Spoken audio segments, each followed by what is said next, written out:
कर दें। अच्छा, कुछ तो सर जी सबसे पहले अनाउंसमेंट्स हैं। सबसे पहली अनाउंसमेंट ये है कि पता चला है कि कुछ बच्चे जो हैं वो वीडियो रिकॉर्ड करके यूट्यूब पे चैनल बनाकर बैठे हुए हैं। 2 चैनल्स रिपोर्ट किए और एडमिनिस्ट्रेशन को पता लग चुका है। तो देखें, मैं आप लोगों को साफ बता रहा हूँ, हम लोगों ने आप लोगों को अलाउ किया था कि आप लोग वीडियो रिकॉर्ड करें, आपस में शेयरिंग भी कर लें, कोई क्लाउड पे रख लेते, आप वहां पे शेयर कर सकते हैं, कोई और प्लेटफॉर्म्स जो है वहां पे शेयर कर लें। लेकिन यूट्यूब के ऊपर सख्ती से मना किया गया था कि ये मत करिएगा, ठीक है। तो जिन लोगों ने भी किया, मैं किसी को पॉइंट आउट नहीं कर रहा हूं, मैं सिंपल ये कह रहा हूं कि चैनल से वीडियोस रिमूव कर दें। चैनल रिमूव मत करें, अपने चैनल से सिर्फ वो वीडियोस जो हैं वो रिमूव कर दें, ठीक है। और वो वीडियोस को आप किसी और प्लेटफॉर्म में एक दूसरे के साथ शेयर कर सकते हैं, मैं भी उससे मना नहीं कर रहा हूँ। अगर आप लोग ये नहीं करेंगे तो फिर मैं रिपोर्ट कर दूंगा उसको कि बिकॉज मेरी वॉइस है, यासद भाई की लैब्स थी, सुभान की लैब्स थी, तो वो हमारी वॉइस है, तो हम लोग रिपोर्ट करने के हक भी रखते हैं और हम लोग कर सकते हैं। स्टार्ट में ही मलिक साहब ने और डॉक्टर साहब ने आप लोगों से यही कहा था कि आप लोगों की बेहतरी के लिए ये प्रोग्राम लॉन्च किया जा रहा है, फ्री ऑफ कॉस्ट है। हालांकि यहाँ पे पेड वाले लोग आपके साथ बैठे हैं, आप उनसे पूछ सकते हैं कि पेड में कितनी फीस ली जा रही है इस कोर्स की, ठीक है। और सर देखिए, YouTube यूज ही ना करें, प्राइवेट या पब्लिक प्लेलिस्ट की बात ही नहीं मैं कर रहा हूं, मैं आपसे कह रहा हूं कि पॉलिसी के अगेंस्ट है। हमने आपको रिकॉर्ड करने का कहा था और कहा था कि आप लोग क्लाउड वगैरह पे, गूगल ड्राइव वगैरह पे शेयर कर लें, अपने साथ ड्रॉप बॉक्स पे शेयर कर लें। आपके पास इतने सारे प्लेटफॉर्म्स हैं, तो वाई यूट्यूब? जब हम लोग एक चीज से मना कर रहे हैं तो आप मना हो जाए, ठीक है। तो इस चीज को परस्यू मत करें, क्योंकि अगर आप करेंगे तो विल टेक एक्शन, ठीक हो गया। तो जाहिर सी बात है, आपका चैनल तो पूरा चैनल का चैनल जाएगा, समझ रहे हैं ना। तो इस वजह से बेहतर है कि आप वीडियोस रिमूव कर दें, अपने पास कहीं और शेयर। मैं ये नहीं चाहता हूं कि बच्चों का नुकसान हो, कई लोगों को वाकई फायदा भी हुआ इधर बच्चों को कि यूट्यूब पे जाके उन्होंने लेक्चर देख लिया।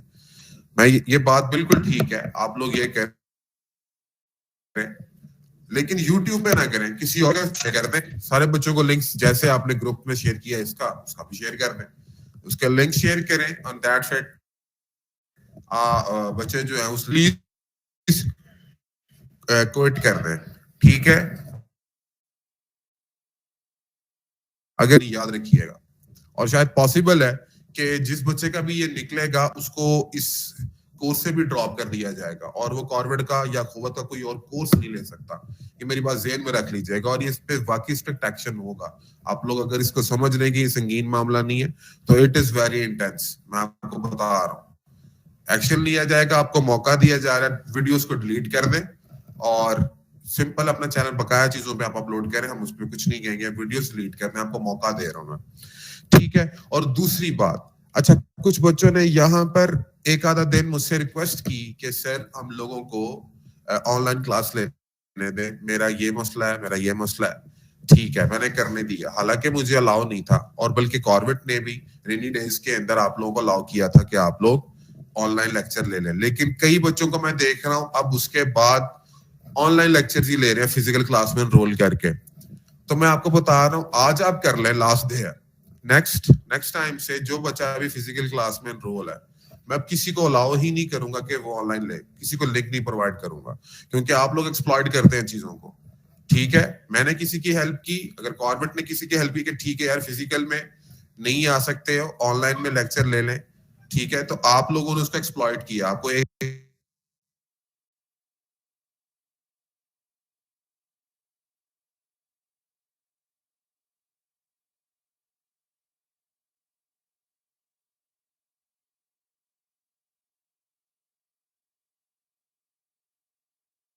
में थे और परमिशन 1 या 2 दिन की लेकर उन्होंने ऑनलाइन क्लास को ज्वाइन किया था, मैं उनके लिए अनाउंस कर रहा हूँ सख्ती से, आज आप लास्ट डे ऑनलाइन कर रहे होंगे। नेक्स्ट टाइम से मैं, जो बच्चा फिजिकल क्लास के और ऑनलाइन बैठा है, मैं उसको क्लास के अंदर से ऑनलाइन से रिमूव करवा दूंगा, ठीक है। मैं एडमिन से भी बता दूंगा कि ये बच्चे जो हैं वो ऑनलाइन बैठ रहे हैं, फिजिकल में थे, तो आप लोग जो थे फिजिकल वाले वो फिजिकल में ही है। चले, अगर मैं ऐसा नहीं भी करता हूं तो मार्क माई वर्ड्स, आपकी ऑनलाइन में जो फिजिकल का बच्चा जा रहा है अटेंडेंस नहीं हो रही, ये मेरी बात को ज़हन में रख लें। आपकी अटेंडेंस नहीं हो तो आप कंटिन्यूसली फिजिकल क्लास से अटेंडेंस में एब्सेंट जा रहे हैं। तो आपको शुरू में बताया गया था कि अगर आप कुछ क्लासेस में एब्सेंट रहेंगे तो यकीन रखें आप लोगों को जुर्माना पड़ेगा, डिग्री आपको वापस नहीं मिलने वाली आप लोगों की, और आपको 45,000 या 50,000 प्लेंटी पड़ेगी, क्योंकि खुद यही कंसिडर करेगा कि बच्चा ड्रॉप आउट कर गया। ठीक है, तो मैं आप लोगों को ये बात बता रहा हूँ बड़े क्लियरली, ये दोनों अनाउंसमेंट सुन लें मेरी। सही हो गया? पहली, यूट्यूब से अपने चैनल्स के ऊपर से कंटेंट वीडियोस का रिमूव कर दें, चाहे लैब्स का हो चाहे मेरा हो, असद भाई का, जुबान भाई का या मेरा हो, किसी का भी हो, आप कंटेंट रिमूव करें। उसको किसी और जगह अपलोड करना चाहते हैं, बी माय गेस्ट कर सकते हैं, क्लाउड के ऊपर करें, लोगों के साथ शेयर करें, नो इशू। बड़ा यूट्यूब पे आप बिल्कुल नहीं करेंगे। ठीक हो गया? इसके अलावा दूसरी चीज, जो बच्चे फिजिकल क्लास में थे और ऑनलाइन लिंक्स के ऊपर जाके ऑनलाइन क्लासेस ले रहे हैं, मैं उनको बता रहा हूँ साफ, आपके कुछ एक आधे लेक्चर के बाद आपको वाकई क्लास से फारिग कर दिया जाएगा, क्योंकि आपकी अटेंडेंस नहीं लग रही फिजिकल क्लास में, क्योंकि ऑनलाइन वालों की लिस्ट बिल्कुल अलग है, ठीक है, और फिजिकल वालों की लिस्ट भी बिल्कुल अलग है। तो अगर आप नहीं आ रहे फिजिकल क्लास में, नो इश्यू, आप लोग जुर्माना पे करेंगे। ठीक है, मैं आपको बता रहा हूँ और साफ बता रहा हूँ। बाद में मुझसे ये मत कहिएगा कि सर ये हो गया और मेरी कोई हेल्प कर दे। मैं बिल्कुल हेल्प नहीं कर सकूंगा। मेरी हेल्प यही है कि मैं आपको बिफोर हैंड बता रहा हूँ इस चीज का। ठीक है, मैंने आप लोगों की हेल्प की कि यार जो बच्चे थे, जो बच्चे नहीं सर ऑनलाइन वाले फिजिकल में भी नहीं आ सकते आप, क्योंकि हमने लिस्टें फाइनलाइज कर ली हुई है। आप लोगों को 1-2 हफ्ते स्टार्ट में बड़ा कहा गया था कि जिसने फिजिकल जाना है फिजिकल चला जाए, जिसने ऑनलाइन जाना चला जाए, चेंज चूंज करवा ले, हम लिस्ट फाइनलाइज कर लेंगे। लिस्ट तो फाइनलाइज हो चुकी है और हम लोगों ने हर वीक खुवत को देनी होती है। मैं आपको साफ बात बता रहा हूँ क्लियरली। ठीक है, मैं कोई इसमें से कुछ छुपा नहीं रहा हूँ, आपको बिल्कुल क्लियरली बता रहा हूँ कि अब नहीं चेंज कर सकते। जो फिजिकल वाला फिजिकल आए, जो ऑनलाइन वाला ऑनलाइन बैठ के करे। आप आपके पास शुरू में था टाइम, अब आप नहीं ये कर सकते। अटेंडेंस आपकी मिस होगी, ये बात ध्यान में रखिएगा। जो फिजिकल आएगा ऑनलाइन वाला बच्चा, उसकी भी अटेंडेंस मिस है, क्योंकि उसकी फिजिकल लिस्ट के अंदर नाम नहीं है। मैं आपको साफ बात बता रहा हूँ, और मैं किसी का नाम एंटर होने भी नहीं दूंगा, क्योंकि हम लोगों ने शुरू में काफी आप लोगों को टाइम दिया था, तो आपने खुद चूज किया इस चीज को। तो खुद के पास लिस्ट जा रही है, अगर मैं एंटर कर भी दूं तो वो पूछेंगे कि ये नए बच्चे क्यों आ रहे हैं आप इधर, तो ऐसा नहीं हो पाएगा। तो प्लीज इस चीज को कंसिडर करें, और नेक्स्ट टाइम से फिजिकल वाले फिजिकल में आए और ऑनलाइन वाले ऑनलाइन में। और तीसरी अनाउंसमेंट ये है कि मैं यहाँ पे 8:50 का आ जाता हूँ मैक्सिमम, ठीक है, या 9 o'clock तक मैं बिल्कुल इधर होता हूँ, सेटअप करके बैठ जाते हैं। तो मैं ये देख रहा हूँ कि बच्चे जो है बहुत देर से ज्वाइन करते हैं। इवन ऑनलाइन के अंदर भी स्ट्रेंथ हमारी 100 के करीब है, अभी 920 हो रहे हैं, और स्टिल 57 मेरे पास सिर्फ ऑनलाइन में अवेलेबल है। फिजिकल में फिर मेरे पास काफी स्ट्रेंथ है, लेकिन ऑनलाइन में इतनी कम क्यों आ रही है? तो इसको प्लीज चीजों को सीरियसली लें, आप लोगों ने अहद किया हुआ है। सो ठीक है, आप मलक साहब भी आपको वो तौहीद का जो था फैक्ट वो बता कर गए थे। सो इस चीज को सीरियस लें, क्योंकि मैं फिर वेट कर रहा हूं आप लोगों का स्टार्ट में 9 बजे के बाद भी, तो इट्स नॉट गुड। सही है, बात समझ रहे हैं? तो प्लीज इस चीज को सीरियस लें, ऑनलाइन वाले भी फिजिकल वाले भी। 9:20 इट्स टू मच, कोशिश करें 9:10 तक आए। मैं फिर भी 10 मिनट रुक रहा हूँ, मैं 20 मिनट 10 मिनट आपका फिर वेट कर रहा हूँ, 10 मिनट में आपको फिर मार्जिनल देता हूँ। प्लीज 9:10 तक इंश्योर करें कि आप क्लास में। अब मैं नेक्स्ट टाइम से 9:10 पे क्लास स्टार्ट कर दूंगा, बिलीव मी और नॉट, मैं टाइम पे क्लास स्टार्ट कर दूंगा। तो जिसका जो भी रह जाएगा वो उसके ऊपर है, मेरे ऊपर नहीं है। ठीक है, तो चले, अनाउंसमेंट्स काफी हो गई। अली भाई कौन सा सेशन ऑर्गेनाइजर से बंद हुआ है? ये सेशन चल तो रहा है? चले, चल रहा है अब तो, चले, हुआ था अब चल रहा है ना। लेकिन उस वक्त भी जब हुआ था तो आपके पास सारी स्ट्रेंथ नहीं थी, बच्चे नहीं आए हुए थे। आप लोग तो चले आ गए हैं ना, तो जो लोग नहीं आए उनके बारे में कह रहा हूँ। ठीक है, चले स्टार्ट करते हैं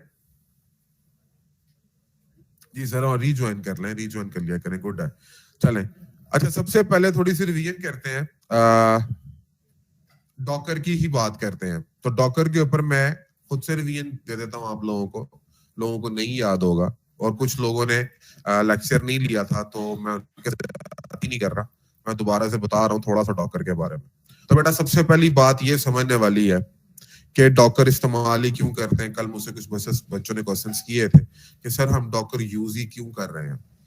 सबसे पहले मैंने फैक्ट जो बताया था बेटा, मैंने बताया था कि आपके पास HDLC लाइफ साइकिल होता है। समझ ले इस बात को, जिन लोगों ने, जिनको नहीं पता आज दोबारा से रिवाइज कर ले, क्योंकि आज के बाद समझ ले डेवऑप्स शुरू हो गया। कल मैंने नेटवर्क्स खत्म कर दिया था और डॉकर अब स्टार्ट कर दिया, तो दूसरी साइड पे अब नेक्स्ट टाइम से हम AWS स्टार्ट कर देंगे, तो समझ ले अब टाइम नहीं मिलना।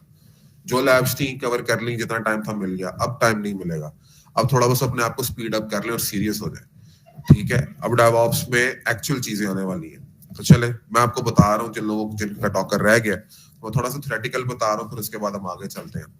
देखें, हमारे पास HDLC लाइफ साइकिल था, जिसके थ्रू हम लोग क्या करते थे, सॉफ्टवेयर को बिल्ड करते थे। उसके फेजेस होते थे, प्लान करते थे, डिफाइन करते थे, डिजाइन करते थे, बिल्ड करते थे, टेस्ट करते थे और फिर डिप्लॉयमेंट करते थे। और एक्चुअल में हमारा जो काम है ज्यादातर डेवऑप्स का, वो किसके साथ है, वो डिप्लॉयमेंट के फेज के साथ है। हम लोगों ने क्या करना होती है, डिप्लॉयमेंट्स करनी होती है कंटिन्यूसली। कोड कर रहा है डेवलपर, चेंजेस आ रहे हैं, बिल्ड किए जा रहा है, टेस्टिंग की जा रही है, और फिर मैं उसको क्या कर रहा हूँ, डिप्लॉय कर रहा हूँ कंटिन्यूसली। किस जगह पर कर रहा हूँ वो अलग बहस है। हम किस तरह कर सकते हैं डिप्लॉयमेंट, हमारे पास कौन कौन से मेथड है डिप्लॉयमेंट करने के, वो डिफरेंट, उसका बिल्कुल मुद्दा अलग है, ठीक है। लेकिन हमारा ज्यादातर काम डिप्लॉयमेंट का, और मैंने आपसे कहा था कि डॉकर में अब जो मैंने बात स्टार्ट कर दी है, अब मेरा फोकस टोटली डिप्लॉयमेंट की तरफ है। अब मैं इस डिप्लॉयमेंट के डिब्बे के अंदर की बातें करूंगा। बात समझ रहे, यहां तक सब साथ है? अच्छा, अगली बात करते हैं। तो मैंने कहा था अब ये डिप्लॉयमेंट के डिफरेंट फेजेस होते हैं। सबसे पहली बात जो आपको समझ आनी चाहिए कि डिप्लॉयमेंट के डिफरेंट फेजेस हैं। HDLC और चीज थी, HDLC के अंदर एक फेज है डिप्लॉयमेंट, जिसके अंदर फेजेस है। पहला फेज क्या है, कमिट करना।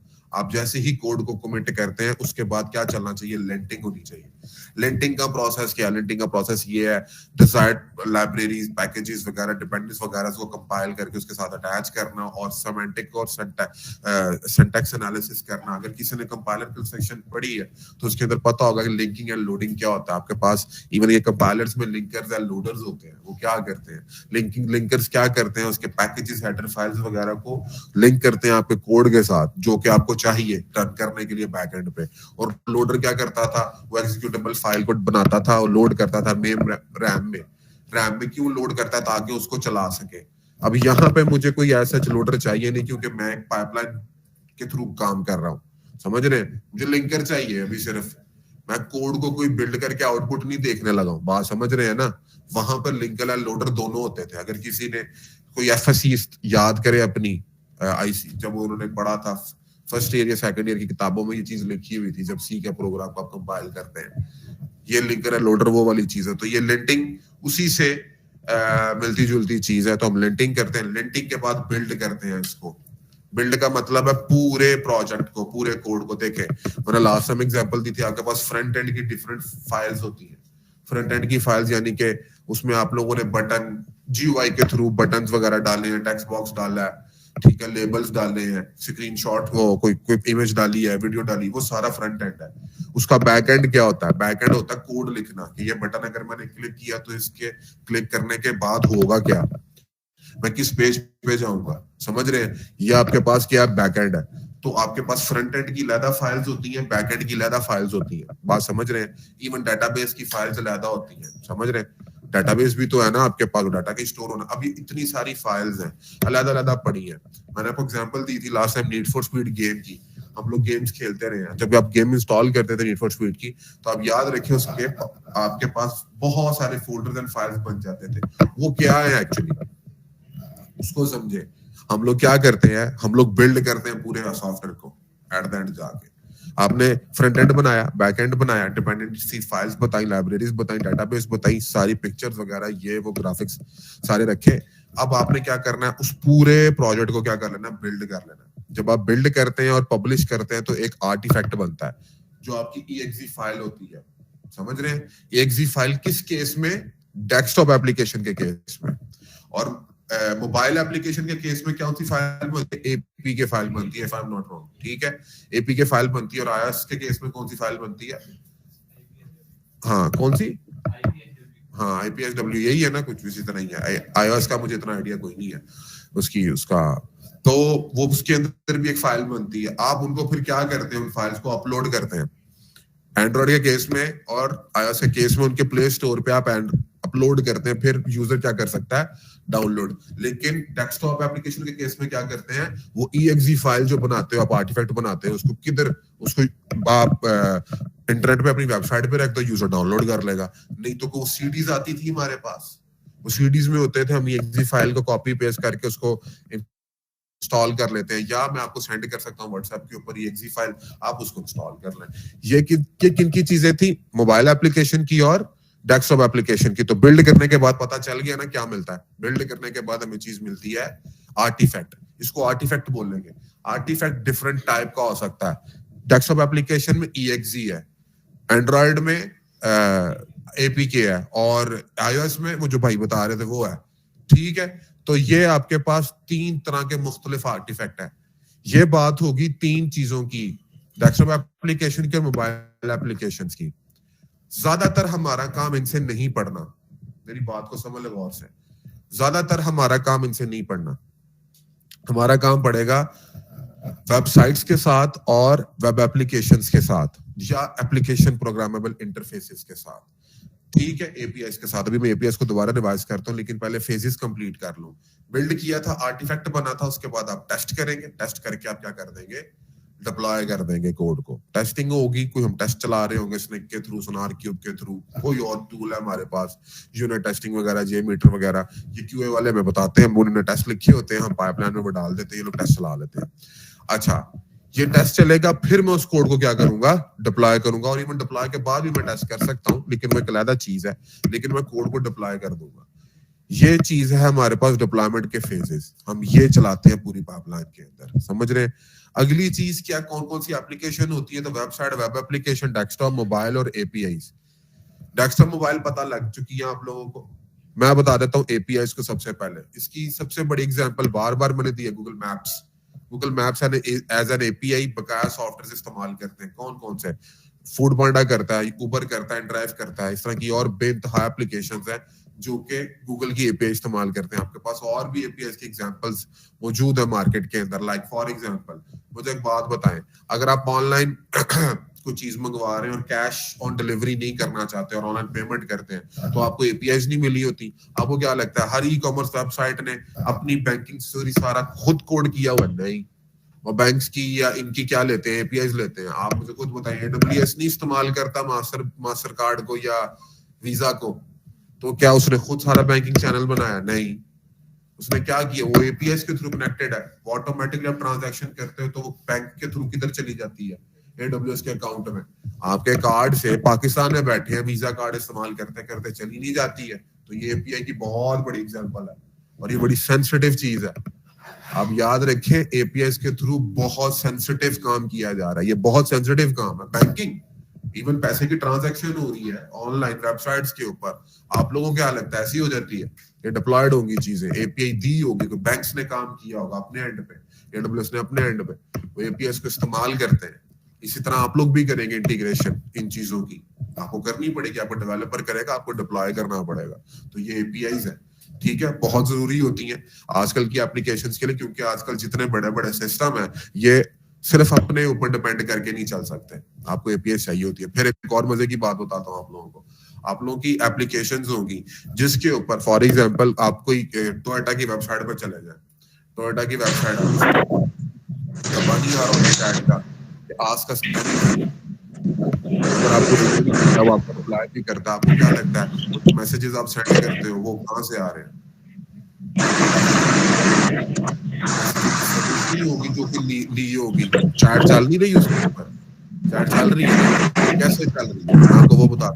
SendGrid एक बहुत बड़ा थर्ड पार्टी प्रोवाइडर है इसका, मैसेजेस वगैरह का, ईमेल्स वगैरह का। आप SendGrid का अकाउंट लेते हैं, एजर भी देता है, एडब्ल्यूएस का मुझे याद नहीं है, वो भी देता होगा, SendGrid ले लें। इसके अलावा और बेइंतहा है। फिर आप लोगों ने नाम सुने होंगे ये JWT की वगैरह के, ऑथेंटिकेशन के लिए इस्तेमाल होते हैं, ठीक है। फिर वो क्लॉक बताया था मुझे हमजा ने, मुझे उसका नहीं पता था, वो भी इस्तेमाल होता है। इस तरह मुख्तलिफ टूल्स हैं।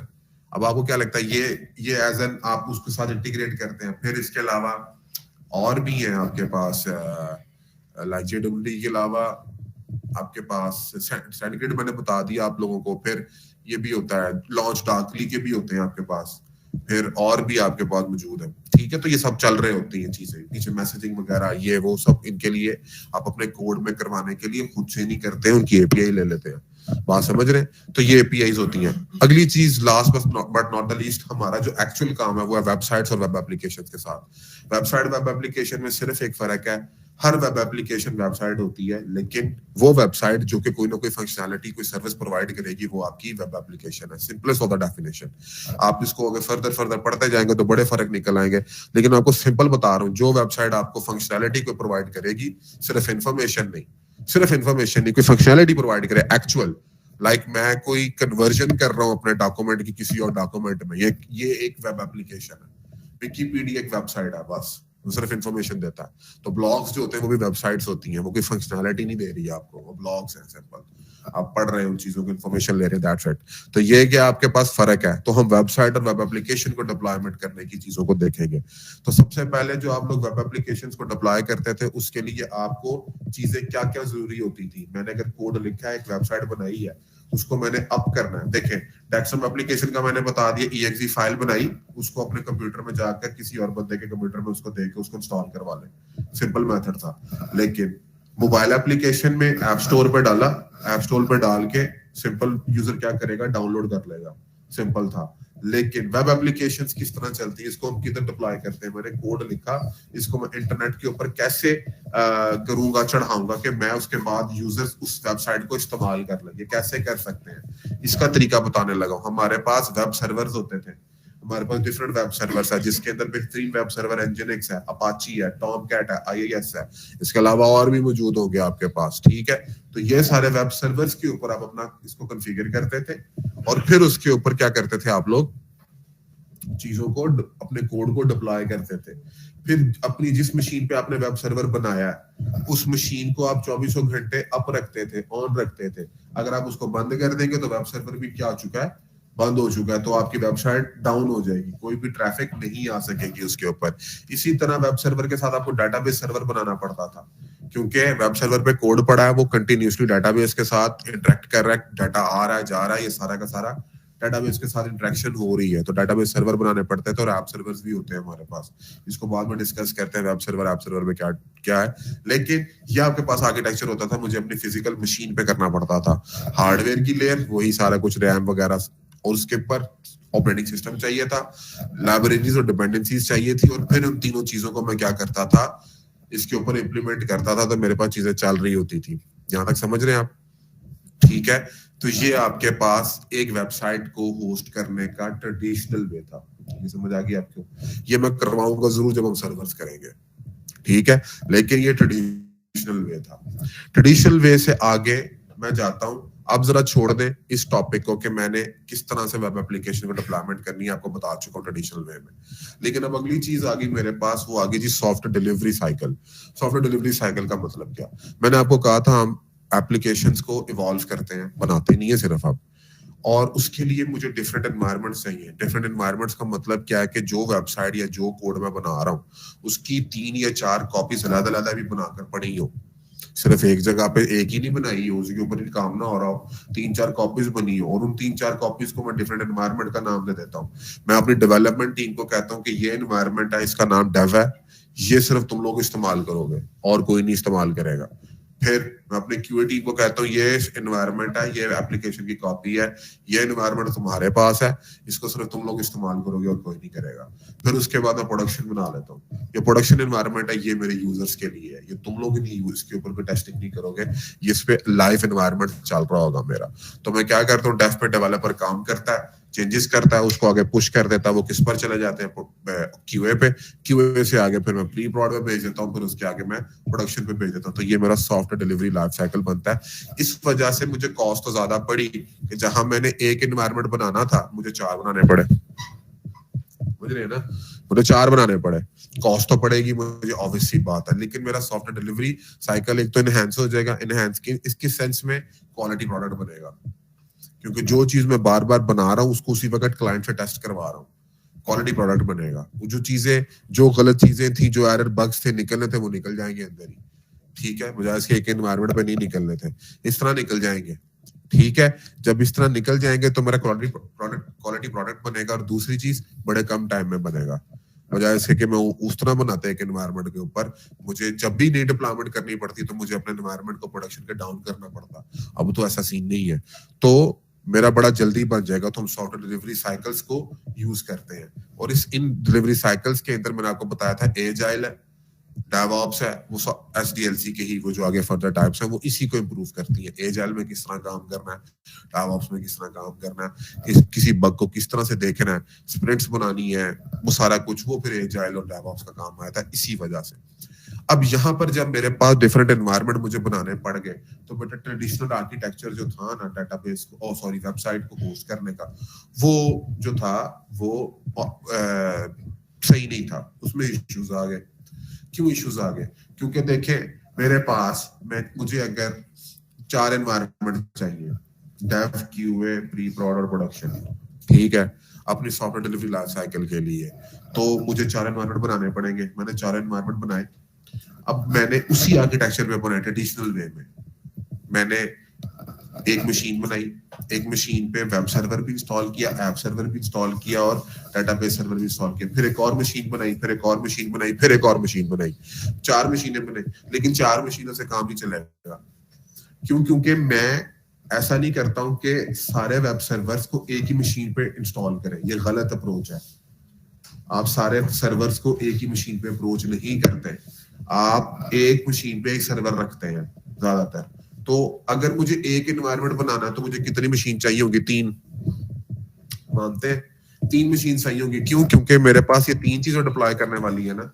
एक ये डिप्लॉय करूंगा, एक जगह पे ये डिप्लॉय करूंगा, और एक जगह पे बेटा ये डिप्लॉय करूंगा। ठीक है, ये 3 चीजें मैं लाजमी करूंगा। 3 मशीन चाहिए। तो अगर मुझे अपने 4 एनवायरनमेंट खड़े करने हैं तो मुझे 4 into 3 12 मशीन चाहिए होगी।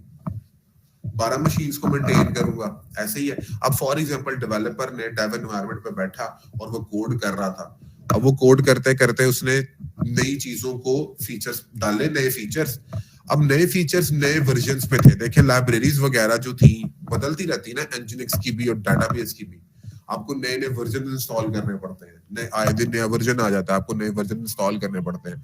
डेवलपर ने क्या किया, डेव एनवायरनमेंट में फटाफट नए वर्जन इंस्टॉल करके अपना नए फीचर्स को डिप्लॉय कर दिया।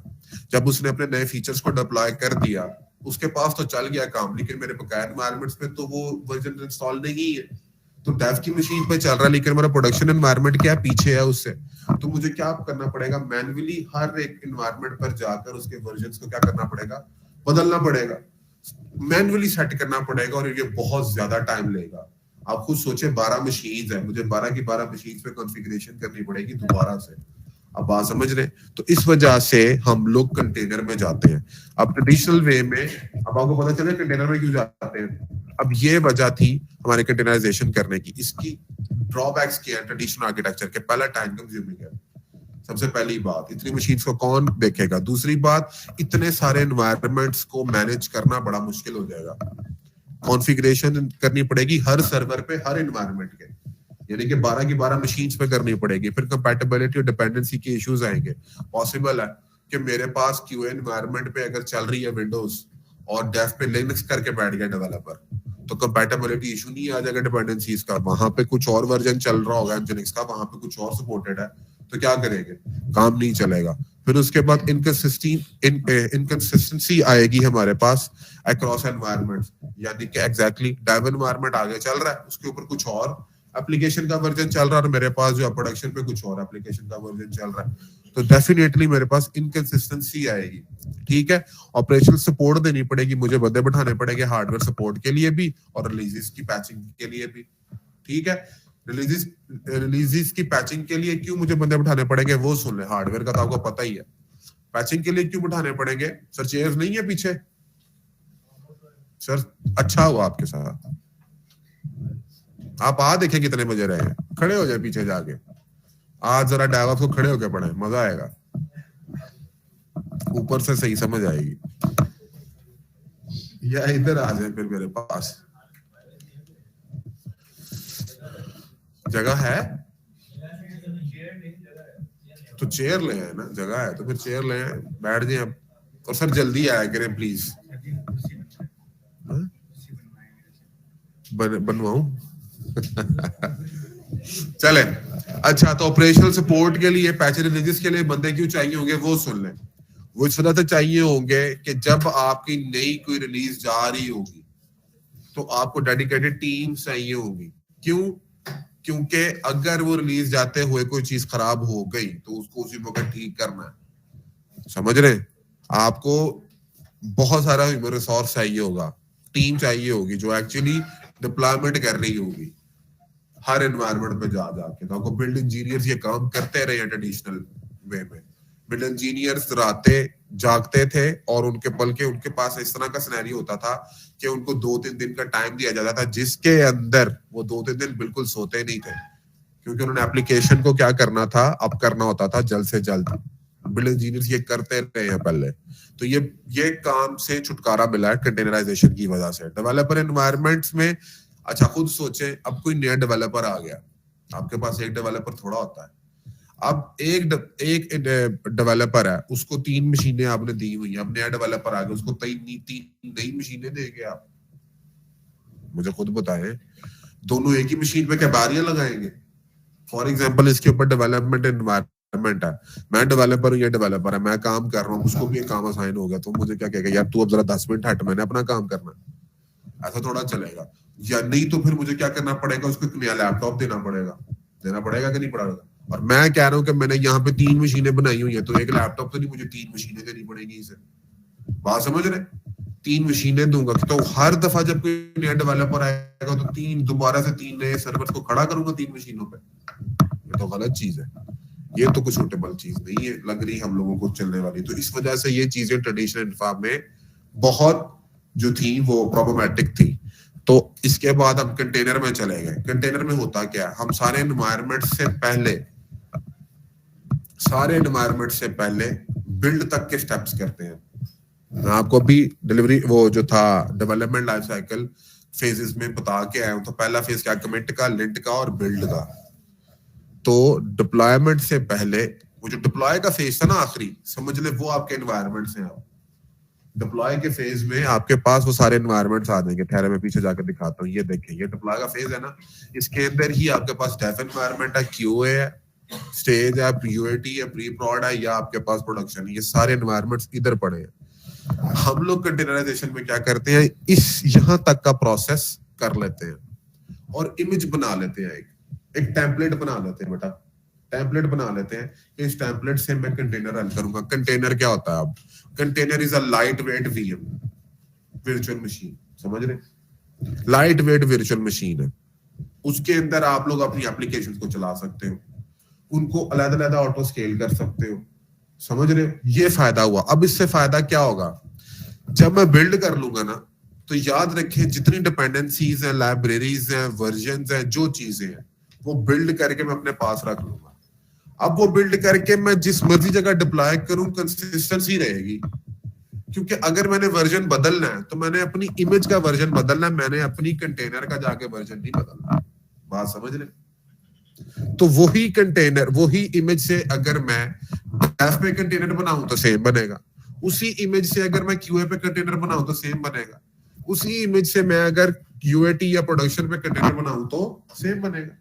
तो ये चीज मेरे पास फायदेमंद नहीं होगी कि सिंपल मैं बिल्ड करता हूं, सिंपल बिल्ड करता हूं, इमेज को बनाकर रख लेता हूं, अब उस इमेज से कंटेनर जहां मर्जी बना लूं। अब इसके अंदर एक और चीज की मजेदारी देखें। अब मेरे पास कोई नया डेवलपर आया, उसको एक मशीन तो उसका लैपटॉप तो मैंने देना ही होता ना। मैं उसको कहता हूं अपने पास ही एनवायरनमेंट खड़ा खुद कर। उसको मैंने सिंपल क्या देनी है, उसको ने सिर्फ डॉकर इंस्टॉल करना है और उसको इमेज देनी है, उसने इमेज से अपने पास कंटेनर खुद बना लेना। और वो भी बंदा क्या होगा, डेवलपर भी हमारे साथ कंसिस्टेंट और अलाइन होगा, सिंक्ड होगा, क्योंकि उसके पास भी उसकी मशीन पे वही चीज चल रही है जो बकाया चीजें चल रही है प्रोडक्शन पे, क्योंकि इमेज सेम है ना। कल जो मैं काम करवा रहा था, मैं आपको कह रहा था अपना इमेज बनाए, इसको पुश करें ऊपर डॉकर ऐप पे, आपने कर दिया पुश डॉकर ऐप पे। अब डॉकर ऐप पे पुश करने का मतलब क्या, आप जरा सेंस समझे। और मैंने कल कई लोगों को कहा था कि आपने जो इमेज पुश किया ना ऊपर, दूसरे वाले बंदे को कह के इसको पुल करे अपने पास और उसे कंटेनर चला कर देखे। उससे होना क्या था कि आपके पास भी वही कंटेनर चल रहा है और दूसरे वाले के पास भी वही चल रहा है। अब समझ रहे हैं कि इमेज को डॉकर ऐप पे क्यों पुश करते हैं? इस वजह से पुश करते हैं ताकि बाकी टीम, बाकी लोग क्या कर सके, उस इमेज को अपने पास पुल कर सके।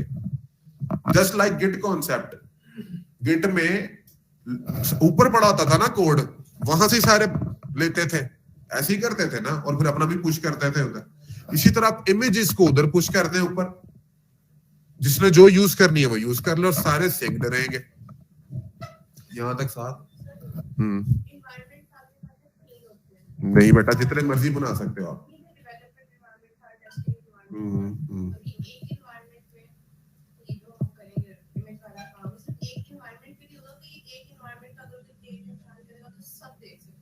सब देख सकते हैं, सब देख सकते हैं, वो इमेजेस ऊपर चली जाएगी। डेवऑप्स इंजीनियर बताएगा किस इमेज से डिप्लॉयमेंट होगी। डेवलपर तो रोजाना का रोजाना चेंज करके नई इमेजेस को फेंकता जाएगा ऊपर, हम बताएंगे किस इमेज से डिप्लॉयमेंट होगी। एक्चुअली इमेज बिल्ड करके ऊपर रख देना, ये इससे कोई कंटेनर तो नहीं ना बना। कंटेनर हमें डॉकर रन की कमांड से बनाना पड़ता है। कल किया ना आप लोगों ने, इमेज पुल कर देने से क्या कंटेनर चल गया था? मैंने इमेज पुल करके दिखाई आपको, एनजीएक्स की कंटेनर चला था? नहीं, मैंने डॉकर रन की कमांड चलाई थी तो फिर कंटेनर चला था, वो डिप्लॉयमेंट है। मैं सिर्फ इमेज ये डेवलपर्स क्या करेंगे, फेंकते जाएंगे ऊपर, पुश करते जाएंगे इमेजेस को। डेवऑप्स बताएगा कि इस इमेज से डिप्लॉयमेंट होगी, डेवलपर के साथ ही होगा, जो इनका लीड होगा डेवलपर्स को के साथ डिस्कस करेंगे।